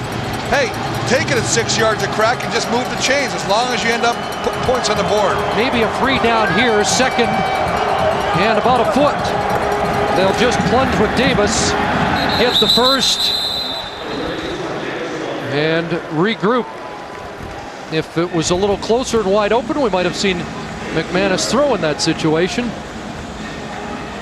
It's a scenario that probably still could as we take a look at the receiving crew of the Ticats this year. And we talked about Montreal's outstanding foursome, and obviously you look at these numbers with Morreale and Amerson. I thought it was important to do this because nobody talks about this group. Amerson missed 4 games, otherwise he's the 3rd man, and Morreale's in the neighborhood. This is a solid receiving corps. And there's Dondre Gilliam with the rough first half, but has a first down here as the cobwebs have cleared for another weapon that Danny McManus has at his disposal. Here's how McManus has spread it around, limited in the first half. Well, only 61 yards. Basically, when you're looking at that kind of thing, you have to give credit to the Argo defense. They've taken away all the big play potential down, and that's where he loves to go. But even the underneath stuff, 6 yards. 14 for Gilliam there. First down, quick hitter. Far side, flick, another first down, and suddenly the Cat offense is purring. And you talked about that board we just looked at with the 4 receivers. And we talk about Montreal's receivers. Remember, those guys have been together a number of years. They understand the system. This is a team that was 1-17 last year. They brought in new receivers, and I think that even, makes more of a comment, more of a statement for what they've done. So Jamie Barisi, the offensive coordinator for Greg Marshall, has made some first halftime adjustments, and it's starting to open things up for Troy Davis to the 31-yard line. And this is all Troy Davis because it is intended to go between the tackles. But the Argos, again, really messing with the offensive line as far as their gap responsibilities and causing a little confusion there. They're getting penetration, and as a result, there's nothing inside. He's got to do the rest on his own. That means he's got to bounce outside and pick up something positive, which he does. Hamilton lost 5 in a row after winning the first 3, and then they say Troy Davis put the team on his back. Let's see if he can do that in the second half. McManus underneath, another first down. Oh wait, no, incomplete. Yeast could not hang on, and now a flag comes down. And Yeast. I got to tell you, Chris, we talked about this. This is totally, it's a lack of discipline on the part of Craig Yeast. You know what? You're not the only player out there. You're hurting your teammates. Not only do you not secure the catch, what would have moved the chains, you get up and push the defender. You take an objectionable conduct penalty and take yourself out of field goal range. It's stupid. Let's just color it like it is right there. You can't do that. You're shooting yourself in the foot. You start moving the football, and then you get up and you're disgusted. Well, you should be disgusted at yourself. So if you want to hit somebody, go to the sideline, take your helmet off, and give yourself a shot in the head. But don't hit the defender, because now, as you say, you're out of field goal range. Well, let's put it this way. They're going to test Jamie Borum's range that was 49, the longest during the regular season. They're going to try a 48-yarder here, but Greg Marshall didn't want to do this. Well, look who's returning. Exactly. This guy has hurt them in the past. 5 returned kicks this year for Livingston. So the pressure on the rookie place kicker. For the first Cat points of the game, off the upright, dead ball.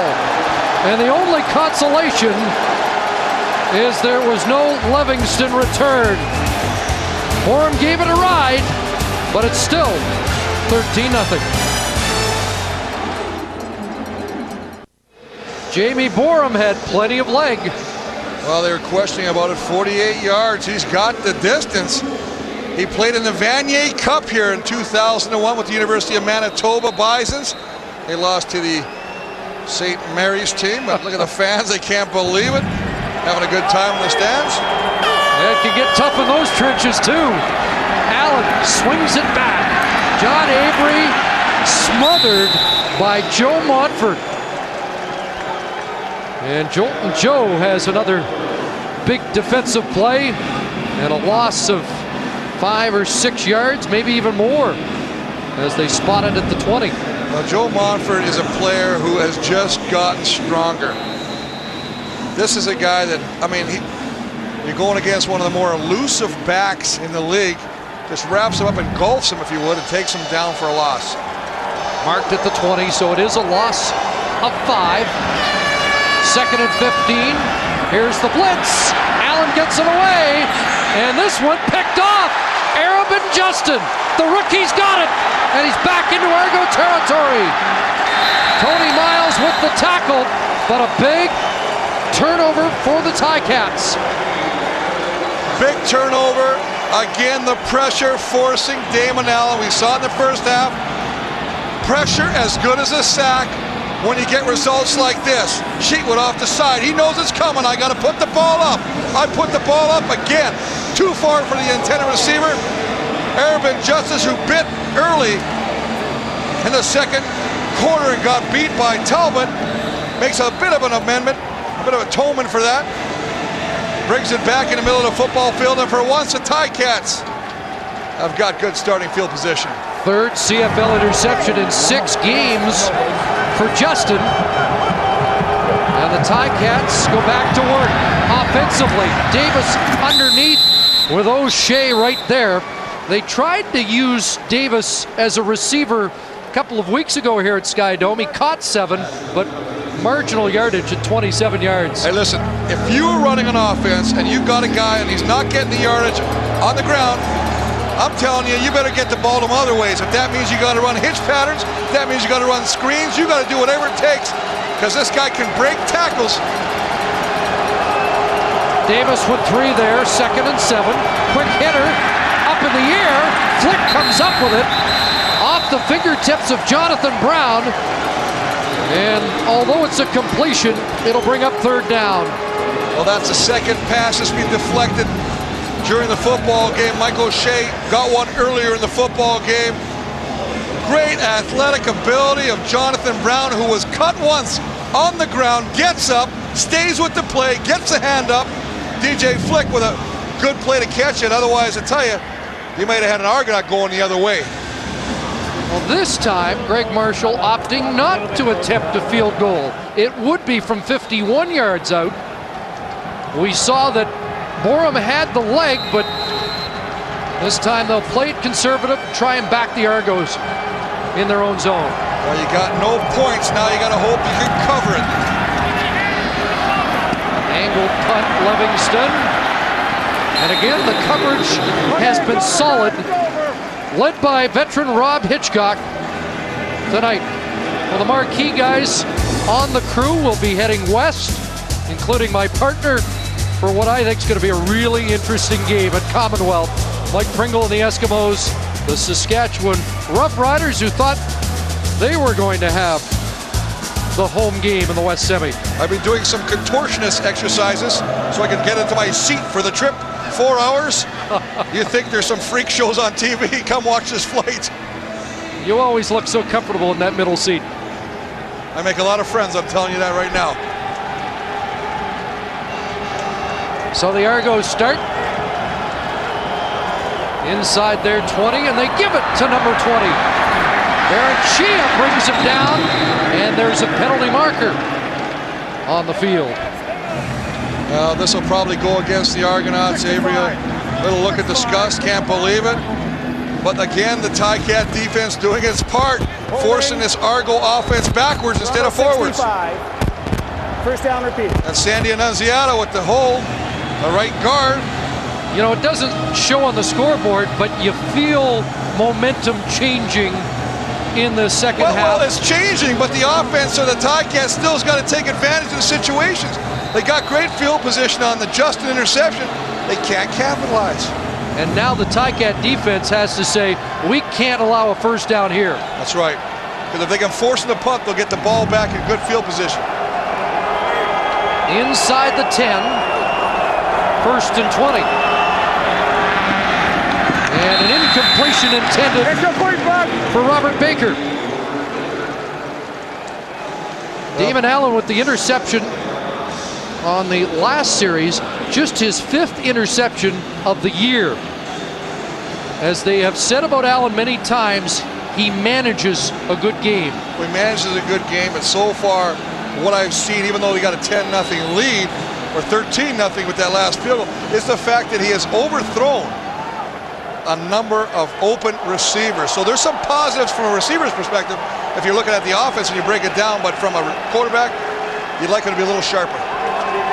He has been under siege, this high-pressure Ticat defense coming again.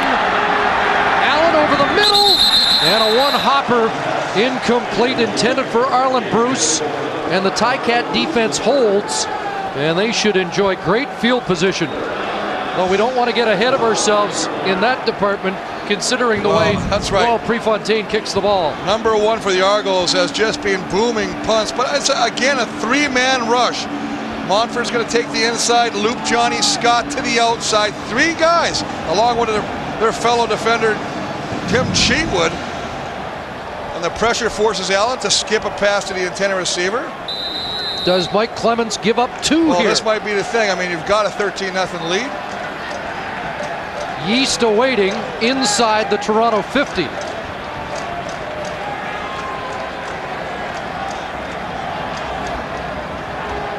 Argos taking the full 20 seconds. Prefontaine, high punt. Yeast at his own 50, into backpedal 10, gets most of it back. However, there is nylon on the carpet after a 50-yard punt and an 8-yard return. Boy, Prefontaine's something. Imagine if he wasn't hurt. Still a 13-0 Argo lead. Devontae Peterson, who had the controversial clothesline tackle of Keith Stokes about a month ago in a critical Hamilton victory, called on the illegal block here.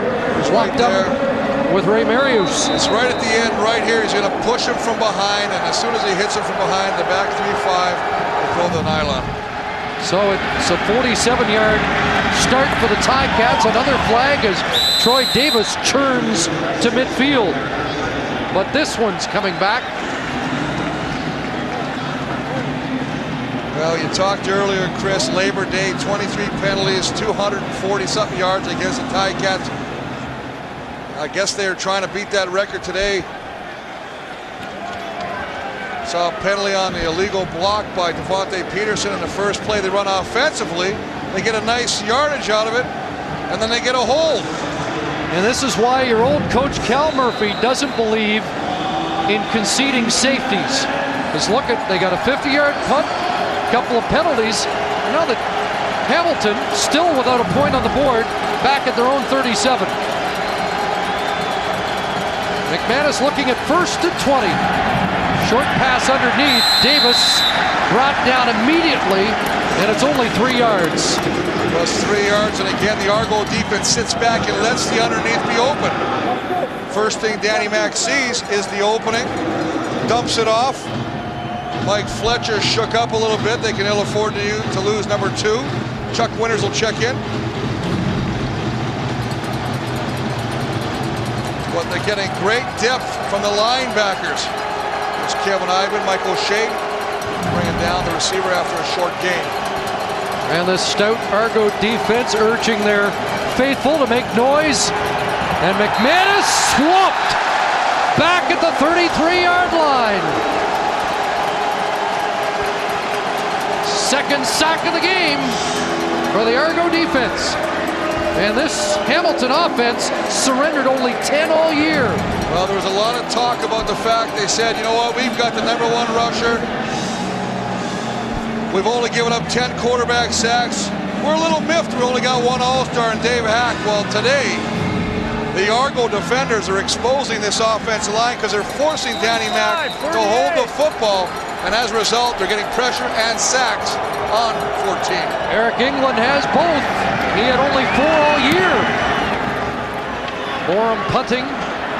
Bruce receiving it. And Sandy Beveridge down quickly to make the immediate tackle. Yes, sir, we got to have this.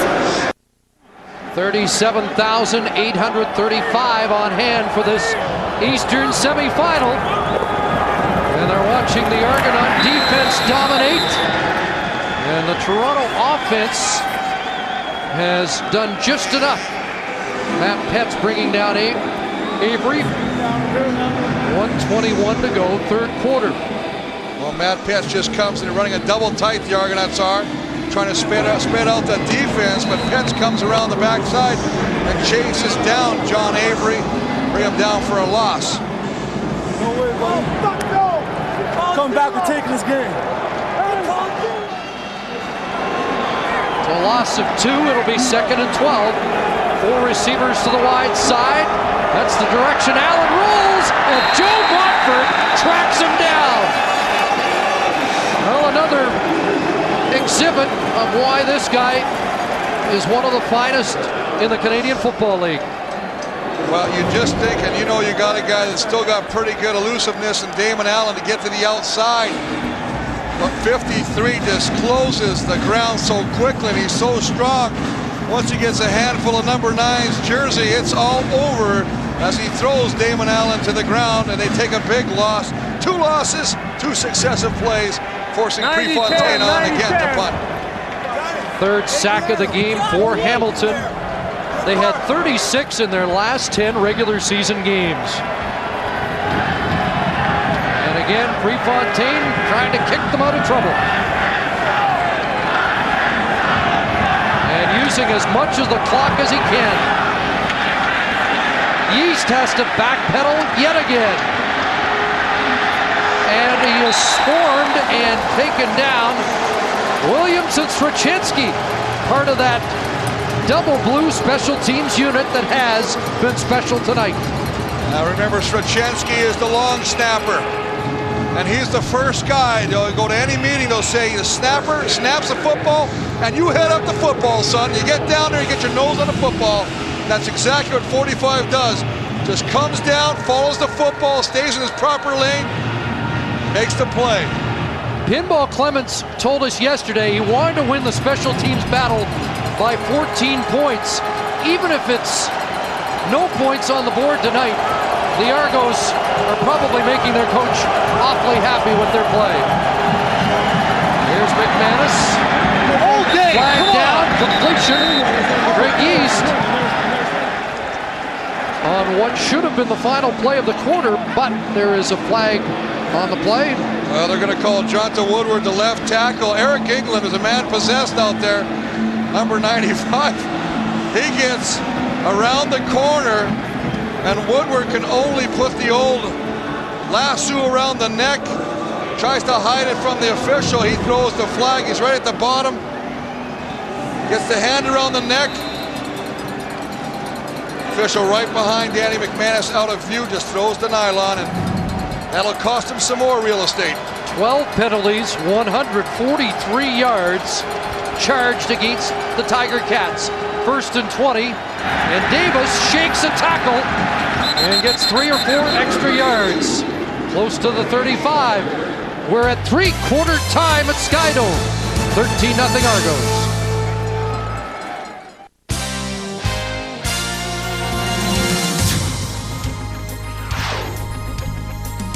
The CFL on CBC, brought to you by Dodge and your Dodge retailers.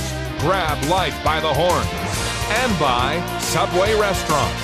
Subway, eat fresh.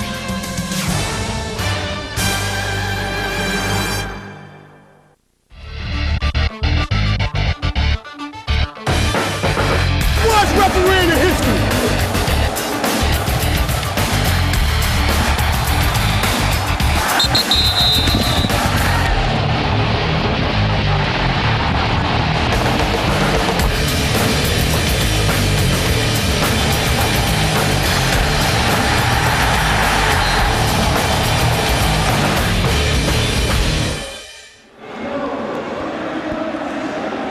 Arlen Bruce with the lone touchdown in this game. 13-0 Argos. Let's check the numbers through 45 minutes. Well, I don't think much has changed. I mean, it's still a defensive struggle out there as everybody's trying to find a way to get their offense to open up a little bit, and that's evidenced, obviously, 9 and 10 first downs. Take a look at this, though. If there's a stat here that stands out more than anything, Hamilton, 12 penalties, 143 yards. They've shot themselves in the foot time and time again. 2nd and 14. Danny McManus deep. Incomplete, intended for Dondra Gilliam. Well, I tell you what, in a game like this, when you're down by 13, Chris, Dondra Gilliam, you may not be able to catch this football, but do not give up on the route. Do not give up on the pattern.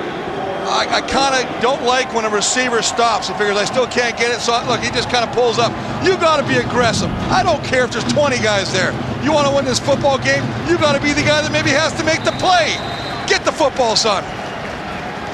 You wonder about the impact of that enormous hit he took in the first half by Antonius Bonner that left him on the field shaken for quite some time. Oram to punt it away. Not as good a kick. Fielded on the bounce by Bruce. Up to the 38. We saw Arlen Bruce on the sidelines talking to Andre Rison. Not in the Argo lineup, but also subbing as a receiver coach as we check Damon Allen on the evening. And the big strike to Arlen Bruce III. Throws a couple little passes. I like the fact that he utilized the entire field. And how about the game that Andre Talbot has had? There's R.J. Sears, nice move by Sauer, but there's the man, number 4, leads the catching. 5 receptions for this Argonaut receiving group. And the Hamilton defense has to shut them out now. Palmer with the catch. Up across midfield, so there's the other Canuck receiver. Well, there's the other Canadian Smurf. These guys aren't the tallest guys, 5'10", but I'll tell you what, they're valuable. They find openings in the zone. They just get down there, and look at the effort to go down and catch that football. Damon Allen throwing that ball down and away where only Michael Palmer can come up with that catch. Burlington native Michael Palmer, 15 catches during the regular season. Argo first down into Hamilton territory, and that play doesn't get off. Argo receivers were across the line, and some motion at the line. Well, that was just Chad Folk right there. Procedure. Toronto 65. Well, they're going to give it to Sanzi and Annunziata, but that's just Damon Allen pulls away.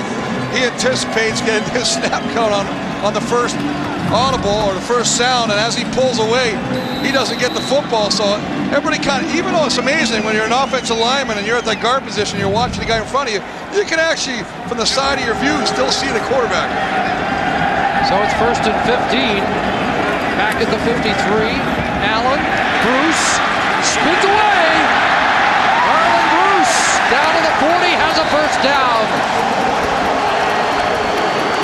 Well, when you're in a big game, and this is the biggest game, baby, because I tell you what, you got 2 sets of suitcases, one on each sideline, and the loser packs theirs and goes home.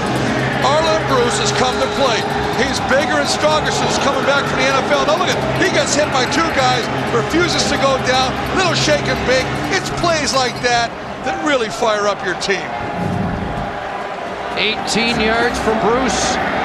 Argos looking for the killer instinct now. Nothing there as Avery falls forward.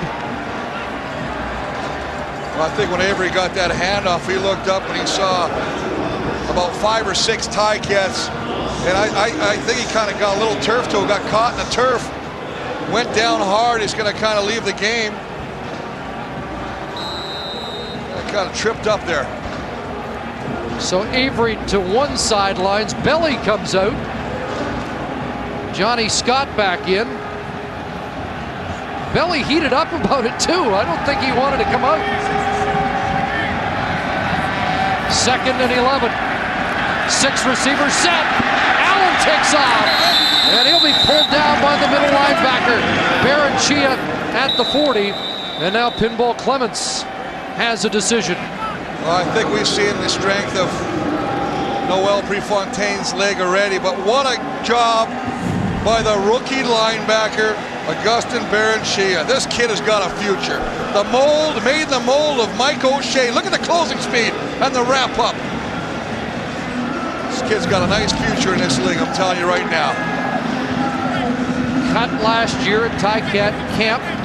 Greg Marshall told us yesterday he wondered about even bringing him back, and then he got the word from some McMaster coaches who were guest coaches 2 years ago that the kid was worth a second look. So here we go. And that's another reason you have Canadian university coaches in the CFL, because they know the talent at the university level. 47-yard attempt by Prefontaine. And his great night continues. Wow. It's a 16-point Argo lead on the toe of Noel Prefontaine. Just a reminder to log on to our website in the second half and cast your vote for Warrior of the Game. Yes, a kicker is very much in the picture here today. You decide who showed the true character. Eric England, a couple of sacks of the Warriors, and a lot of guys on the defensive side of the football are candidates. And the Ticats now into crunch time where they need to put points on the board. Well, they need to put points on the board, and you can see they're still not going to stray from their game plan because obviously we are going to still run Troy Davis. Chris, I wondered about the Argo defense down the stretch. Look at the numbers they allowed in the last 3 games, but they have responded tonight. In fact, in those 3 games, they gave up more touchdowns than the first 15 games. But here's Davis outside, and he steps out at the 46-yard line. Well, Archie Amerson's going to be down. He got caught up in some traffic. Dondre Gilliam and Archie Amerson came back to help block the spring. Troy Davis to the outside, and I think that Archie Amerson is not going to be staying in the football game as a result. He comes back and makes a play, and he gets caught. He's trying to block Clifford Ivory, and Dondre Gilliam, who's blocking Adrian Smith, into him. And once again, Archie Amerson has been battling that left knee injury. Caught off guard, as so often happens. Pascal Sharon gets outside. And it's a run, pick up a first down. 19 yards for Davis. He has 75 on the night.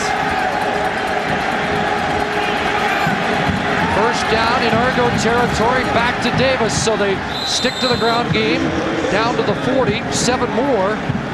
Clock running, approaching the 5-minute mark of the 4th quarter. Well, it's a scenario right now where they're faking the outside, just doing a quick hitters to Troy Davis, who's busting it up, and he's picking up 7-8 yards. Remember, the clock now with 9:50 and ticking is not your friend if you're a Ticat.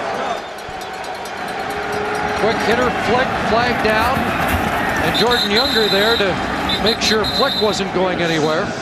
But this is the CFL, and although this hasn't been a characteristic CFL night, offside Toronto the call. Remember last week in BC when Saskatchewan trailed by 18, and in 2 minutes they were up in the game. And that's it. I mean, don't turn the sets off. I mean, I'm telling you right now, this is like Toronto 95. First down. Well, Eric England with the penalty, but what has to happen right now, you'll have to put some points on the board. Ticats must put some sort of points on the board on this drive. They have just one play over 20 yards tonight. McManus wants more now to DJ Flick. And it's knocked down by the fine first-year corner, Jordan Younger. We've had the luxury of doing a number of Argo games. If there's a guy in the secondary that I think is a star in this league, Jordan Younger is him. I mean, this kid is just a wonderful cover guy down the field. He's step for step. Look how he plays his football. He's got one eye. He knows where the receiver is. And then he goes up, plays that football. But what good corners do is they make sure that even if they don't come up the interception, they don't allow the receiver to catch that football. It's getting loud here at Skydome as the Ticats approach the line, 2nd and 10.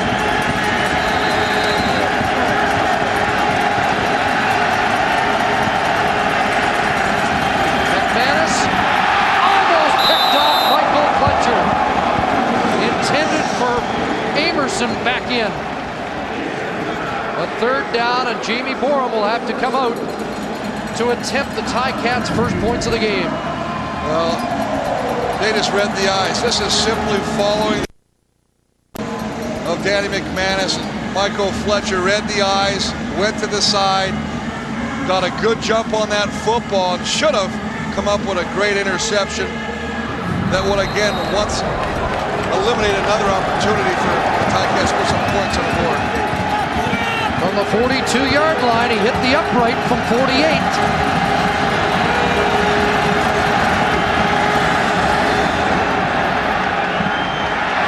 Just missed the upright there. Livingston in the end zone. There's a block and an open lane out. And he will step out. And may have gotten himself off the hook, but it looked like he was going to concede the single. Nearly stopped inside the 5, but Bashar Livingston gets the Argos out of trouble. Reminder, Sunday afternoon, the West Semi. Henry Burris and the Saskatchewan Roughriders meet the Eskimos at Commonwealth Stadium, 3:30 Eastern. The pregame show, Moss versus Burris for the right to go to BC Place, and a date with Wally Buono's Lions in the West Final. The Montreal Alouettes await the winner of this Eastern Semi, controlled so far by the Argos. John Avery straight ahead for a couple, but Chris, you didn't really like Livingston's decision, even though he did get out near the 20. No, I think, you know what, you got the lead, you basically give up the point, you take it at the point of a field goal attempt, which is 42. Look at the split. That's a smart move of the tight end to line up 3 yards wider than the tackle. That puts Joe Montford 3 yards wider from the ball carrier.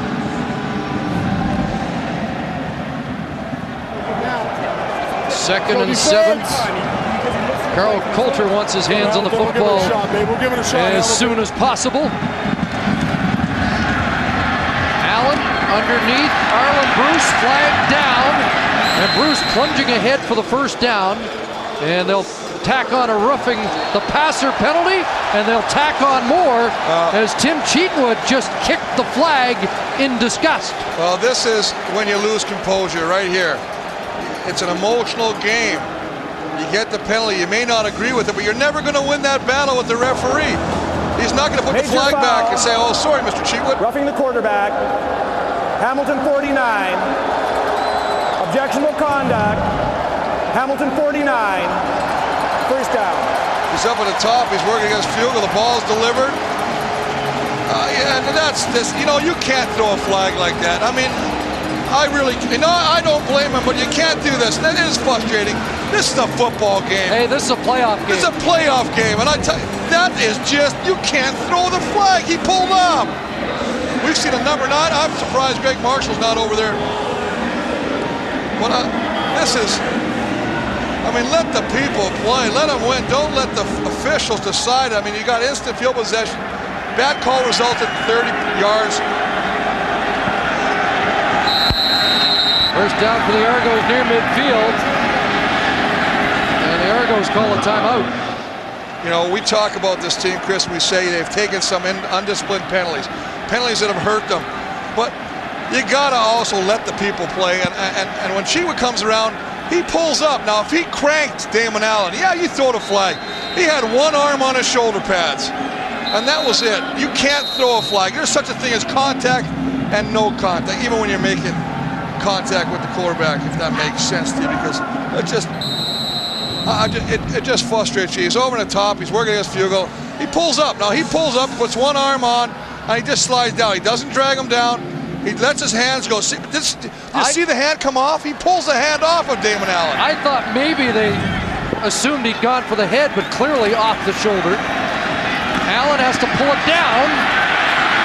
Now delivers incomplete. Andre Talbot, and now we get another late flag.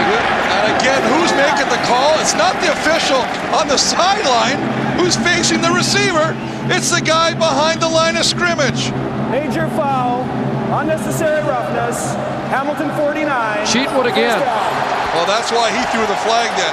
We thought they threw it on the interference on Talbot. I was wondering, how can a guy in the back of the line of scrimmage throw a flag down the field, but Cheatwood has lost it now. And Greg Marshall just pulled Cheatwood out. You've got to get him out. I mean, now he takes a swipe at Jude St. John, 66. They got double team on him. He's going to go around. He gets flushed outside. He can't make the tackle. Now as he goes back, you know, Jude St. John gives him a shot. That's what you can do. The play's still going on. He retaliates. They always catch the retaliator. Bad penalty. 188 yards in penalties. More flags as Avery works forward. Less than 7 minutes left on the clock.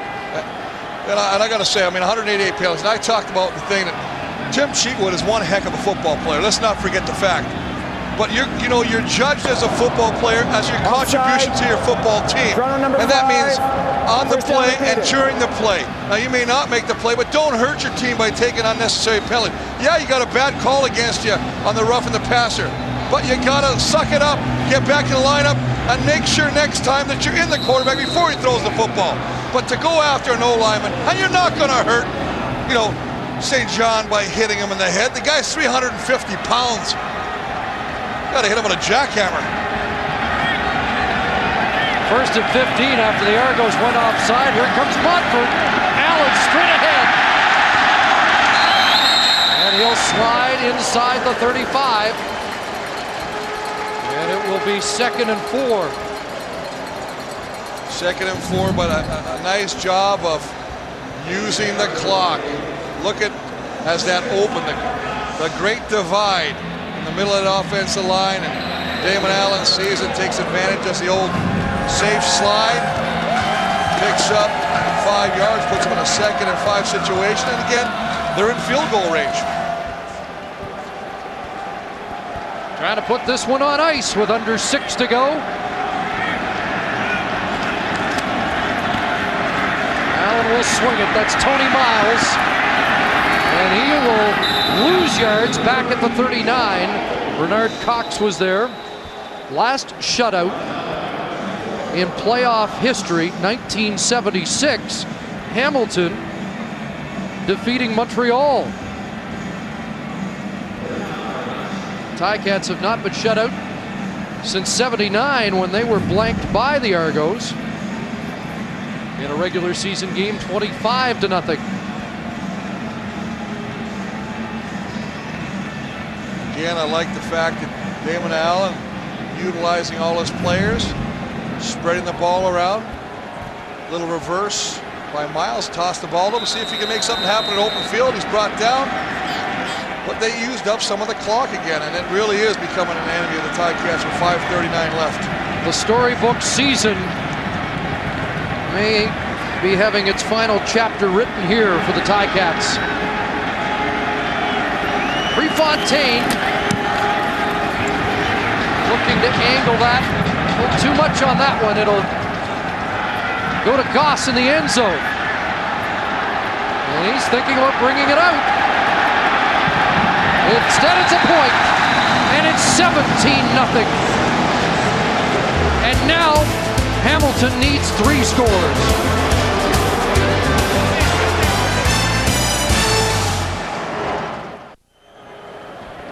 Argos trying to extend, including preseason games, their unbeaten streak to 13 against the Tiger Cats, and here's how it's unfolded so far tonight. Boy, I tell you, take a look at Prefontaine, injured, playing tough man role today. 3 field goals. What a punt average, 51 yards a punt. And maybe the biggest story of all, this Argonaut defense that has righted the ship and looks like it's ready for Anthony Calvillo and the Alouettes. You know what, and that you got to give credit to Rich Stubler, the defensive coordinator, who's just done a masterful job of out-scheming Jamie Barisi, the offensive coordinator for the Ticats right now. They've made great adjustments in stopping the run game, not making Troy Davis a factor. DJ Flick, hurry-up offense, has a first down for Hamilton. Rich Stubler on the sidelines has to love the way it's unfolded here tonight.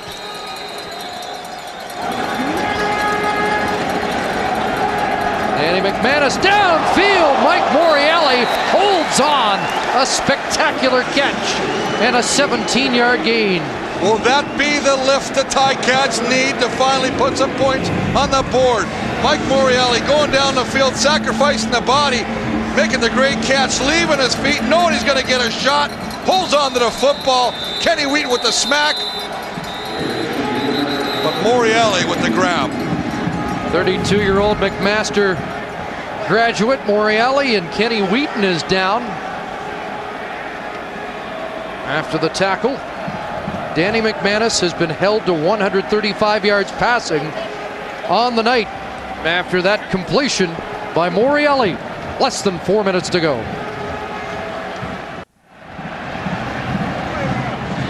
Referee started play with a pass in the flat to DJ Flick. Close to 9 yards for the Eastern All-Star wideout. Danny McManus has to make things happen in a hurry now.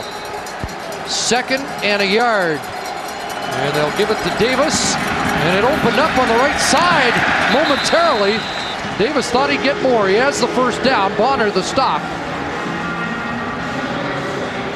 Well, Clifford Ivory came in like a heat-seeking missile, number 13, and it's all stuffed up the middle. He tries to break outside, make something happen, but 13 just comes flying underneath and takes out the legs of Troy Davis, who slams the ball down. A little frustration starting to set in. Troy Davis. Under 3 minutes to go. McManus, Flick.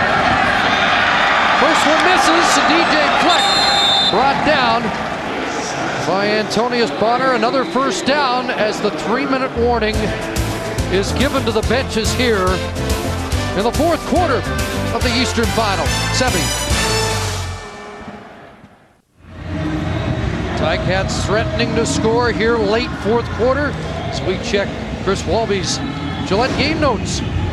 Well, we talked about offensively the big fight between Jamie Barisi and Rich Stubler. Obviously, Stubler, who is undefeated coming into this match from the red corner, is still looks like he might be victorious. That's the blue corner. Okay, the blue corner. I'll let you go with that. No pressure here. It's all over. They had 3 sacks. They've done a good job on defense. They just haven't had much help from their offense. But it's not done yet. And McManus trying to push it over in a hurry. Looks to the end zone. Picked off. It's over now. Kenny Wheaton's got it. Kenny Wheaton still going. Kenny Wheaton's gone. Booked the trip to Montreal. Touchdown, Toronto.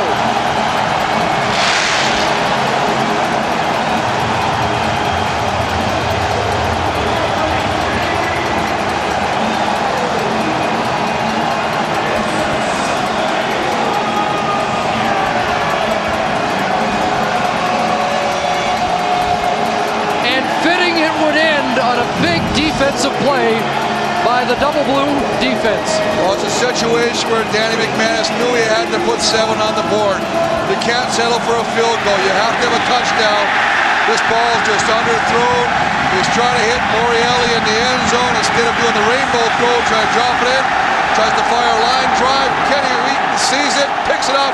Look at that entourage all the way down for a touchdown. Unofficially 118 yards, which would be the longest interception return in CFL playoff history.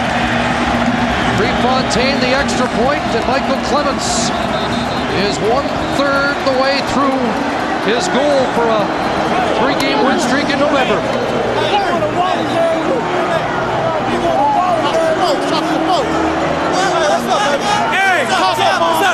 Well, dare I say it, step 1 is done. As Danny Mac take another look as he sits back there and tries to thread the needle, only to have Kenny Wheaton, who was shook up a little earlier in the drive on a hit to Mike Morreale, come up with his biggest play. And Chris, as you say, 118 yards later with the rest of his teammates escorting him to the end zone, I believe that is the final nail. Now it is 24-0 with 2:24 left on the clock. What's up, Mama? Phoenix Arizona. Good. Oh, yeah. Love y'all. That's what Derek. Y'all know that. He might not be the highest profile member of that secondary, but he might be the hardest hitter. And he just provided the knockout blow. Well, he started with a hit on Mike Morreale, and he finished it by hitting the whole entire Ticat team where it hurts on the scoreboard.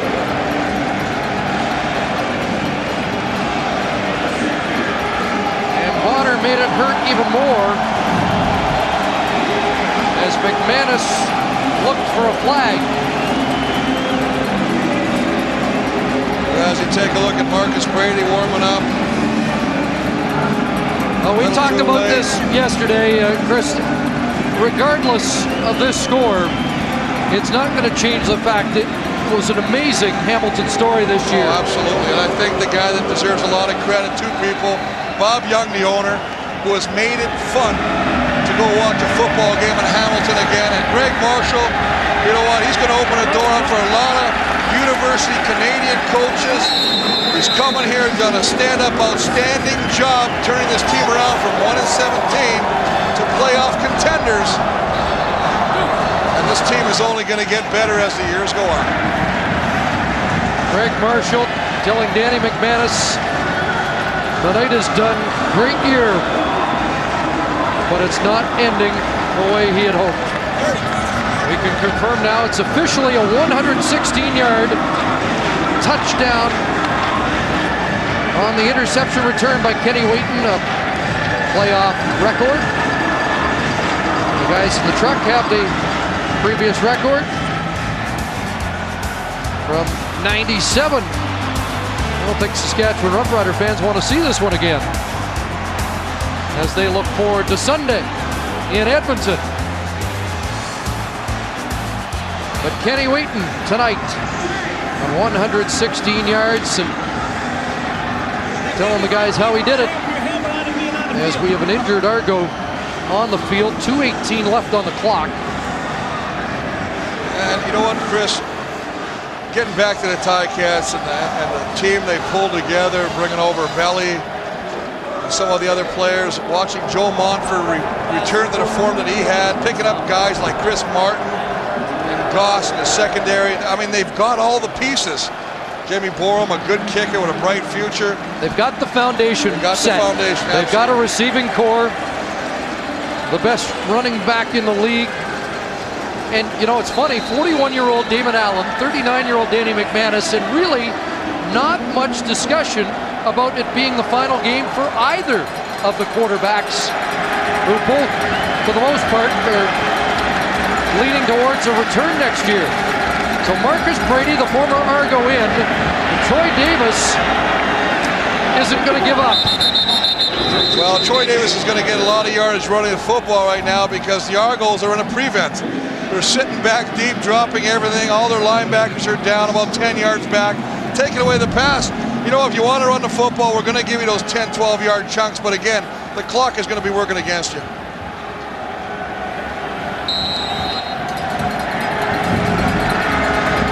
Here's Brady, look one way, he'll take off the other.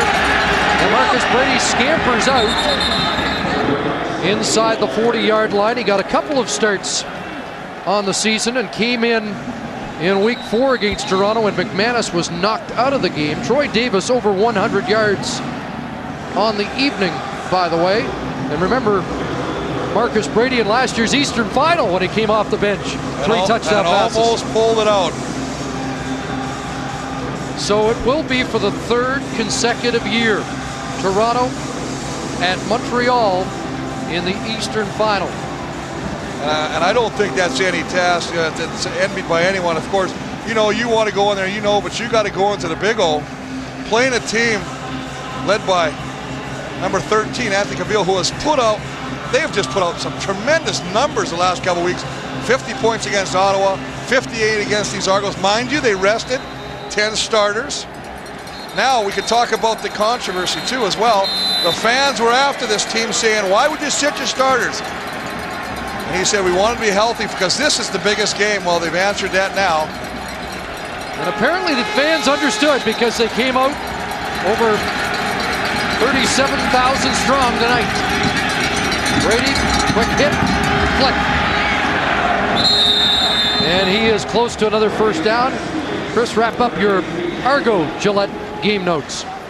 Well, on offense, we said for them to be successful, Damon to Miles and Avery be a dangerous combo. 180 yards passing, Miles 18 receiving yards, Avery 32. Misleading, but they did just enough to put some points on the board. Arlen Bruce really had a big game. And on defense, TNT, the dynamite man, Troy Davis, they had to try and neutralize him. He had 105 rushing yards, albeit when they really didn't matter much. Now, where was your stuff about stopping Andre Talbot, who had his best game of the year? 5 catches, and we talked about yards. that. That's what's so great about playoffs. You never know who's the guy that's going to be the hero. He came off, he's led this receiver crew in the Argos with 5 catches. And, you know, that just makes you feel like, I'm the man. I mean, they always talk about the rises from the NFL. They talk about Arlen Bruce and then R.J. Soward. And then there's Talbot saying, hey, buddy, you see my game? Not bad. First down for Marcus Brady. Pumps and escapes. And is able to swivel past Mike O'Shea inside the 20. Let's close the book on Danny McManus's Eastern semi. A little better than 50% throwing the football. 156 yards, but obviously the thing that's haunted him the whole year, and there it is again, number 2 interceptions. Obviously the one big one returned for a touchdown by Kenny Wheat. And nothing deep. The longest play was 22 yards, and that was a run by Amerson. Flick another short pass. I think it's fair to say though, Chris, as we look ahead to next week, the Argos have to be this solid on defense, and you'd believe better on offense if they're going to beat Montreal. Well, I think that's, you know, that you don't have to be a rocket scientist to see that, because right now you definitely have to do that. We take a look at the head-to-head matches this season, Toronto versus Montreal. Aside from that, and let's get rid of this one because this one really has no bearing on it. That's the one that everybody sat out.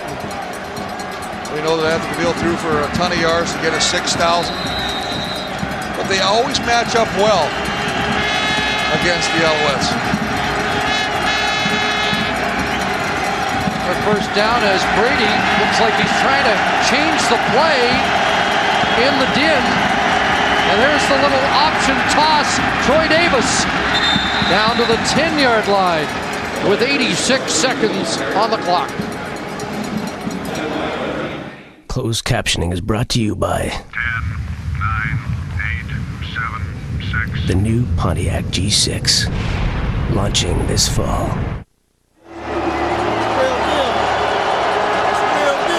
Arlen Bruce, Bashar Livingston savoring the moment, wondering if the shutout will hold as Brady rolls right. Can't find anybody. Now in the end zone, incomplete. Tunkara and Gilliam in the same neighborhood with plenty of traffic. And the Ticat receivers may have got the ball loose. I think they decided to play a little defender receiver themselves as Dondre Gilliam gets caught up with Tunkara in the end zone, and the end result is again a situation where nobody can come up with the reception that would put some points on the board. It looks like Gilliam has it until, and you're right, his receiver, the other receiver, runs him over. Third down and 5 as the Argos try to preserve the shutout. And that's thrown away, and these fans will respond as it's turned over on downs. Well, and you have to give credit where credit's due, Chris, and Rich Stubler and this defensive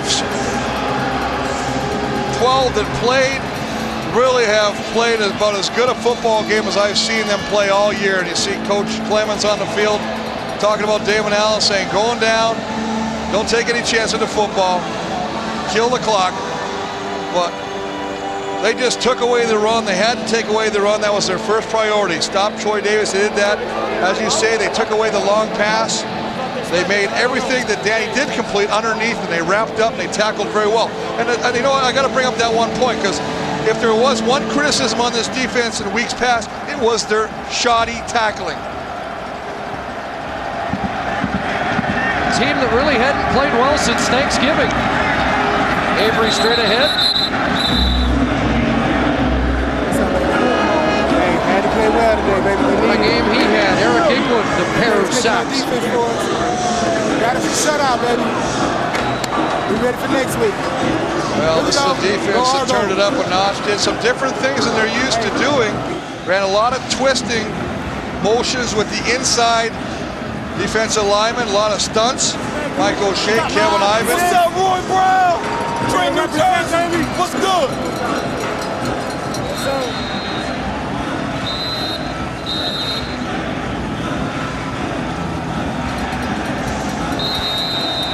Mike O'Shea probably already thinking about next Sunday.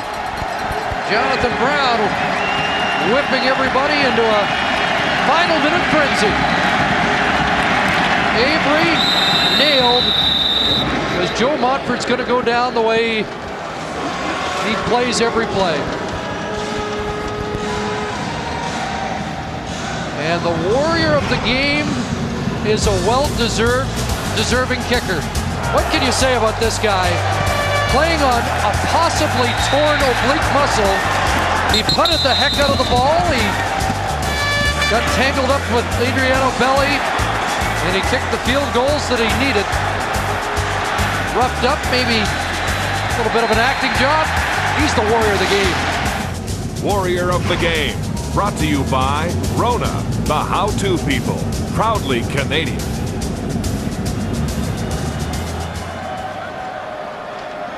Who was it? Greg Frere said Prefontaine could be the key to the game. Absolutely. I was a little surprised he came up with that.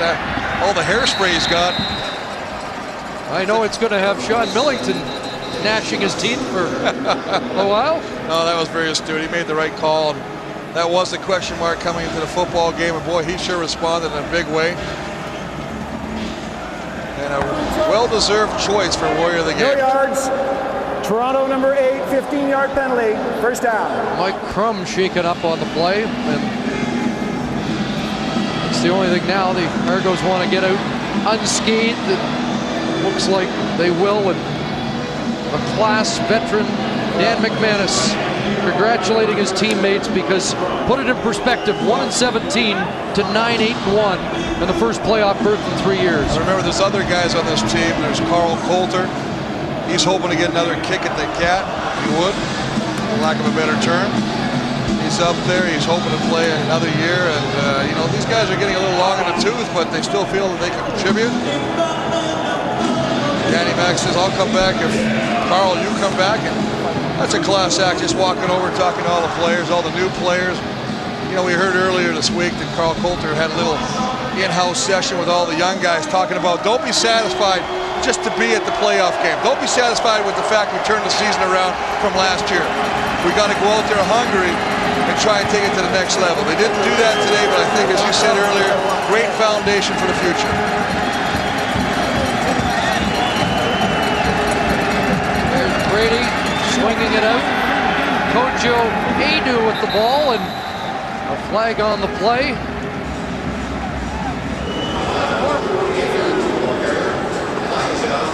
19 seconds remaining before this one's in the books. Roughing the passer. That shutout is precarious right now as they march it down to the 14-yard line of the Argonauts. And with 19 seconds, you got a couple, 3 downs to possibly put some points in the end zone, which would kind of take away from the stellar effort this defensive crew has put together today.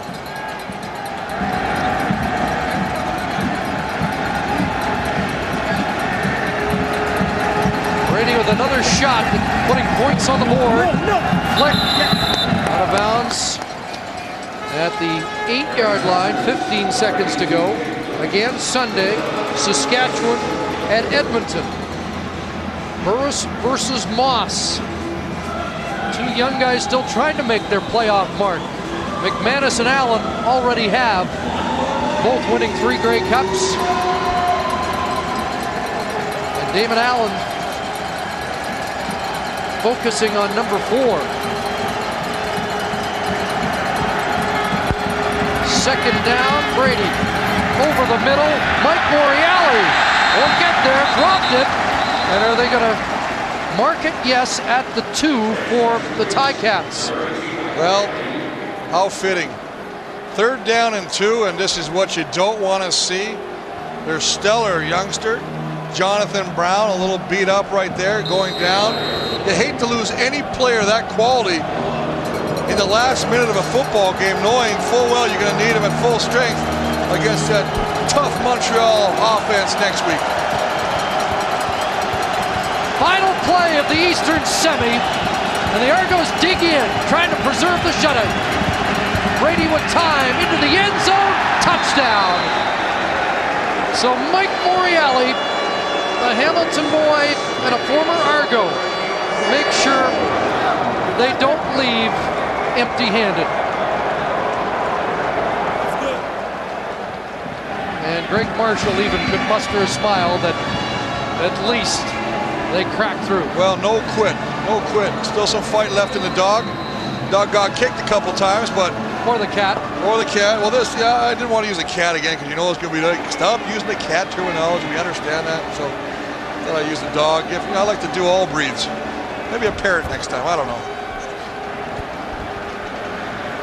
And now they'll go for 2. And Budstein, time count violation.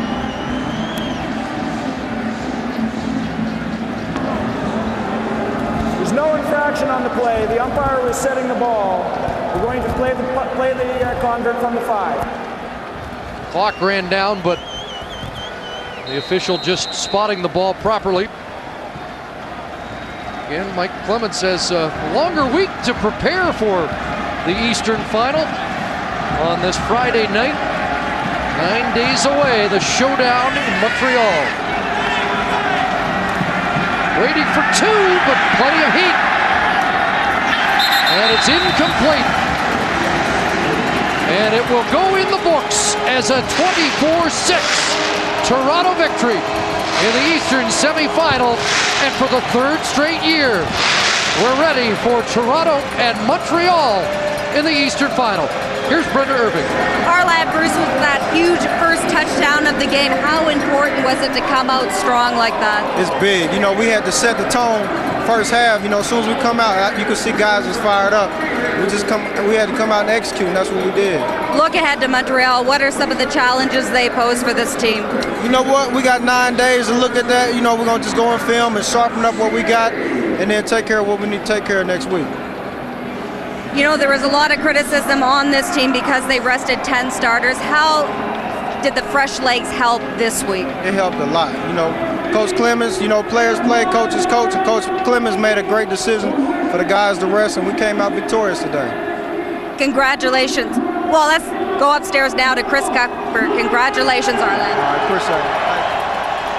Thank you, Brenda. Arlen Bruce with that touchdown catch from Damon Allen.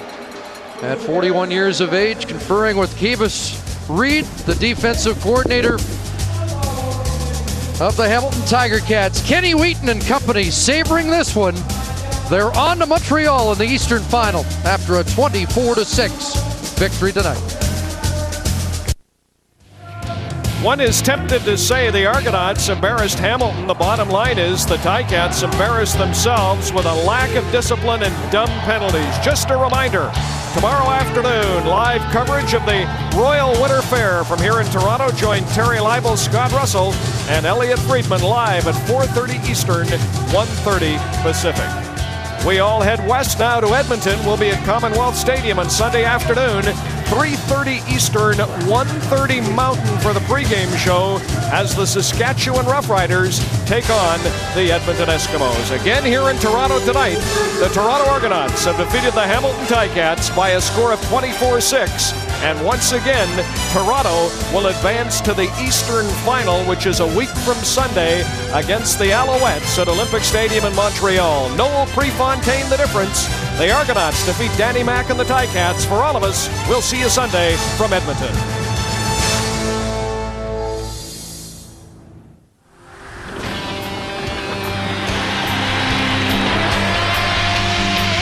CBC Sports, Canada's Olympic Network.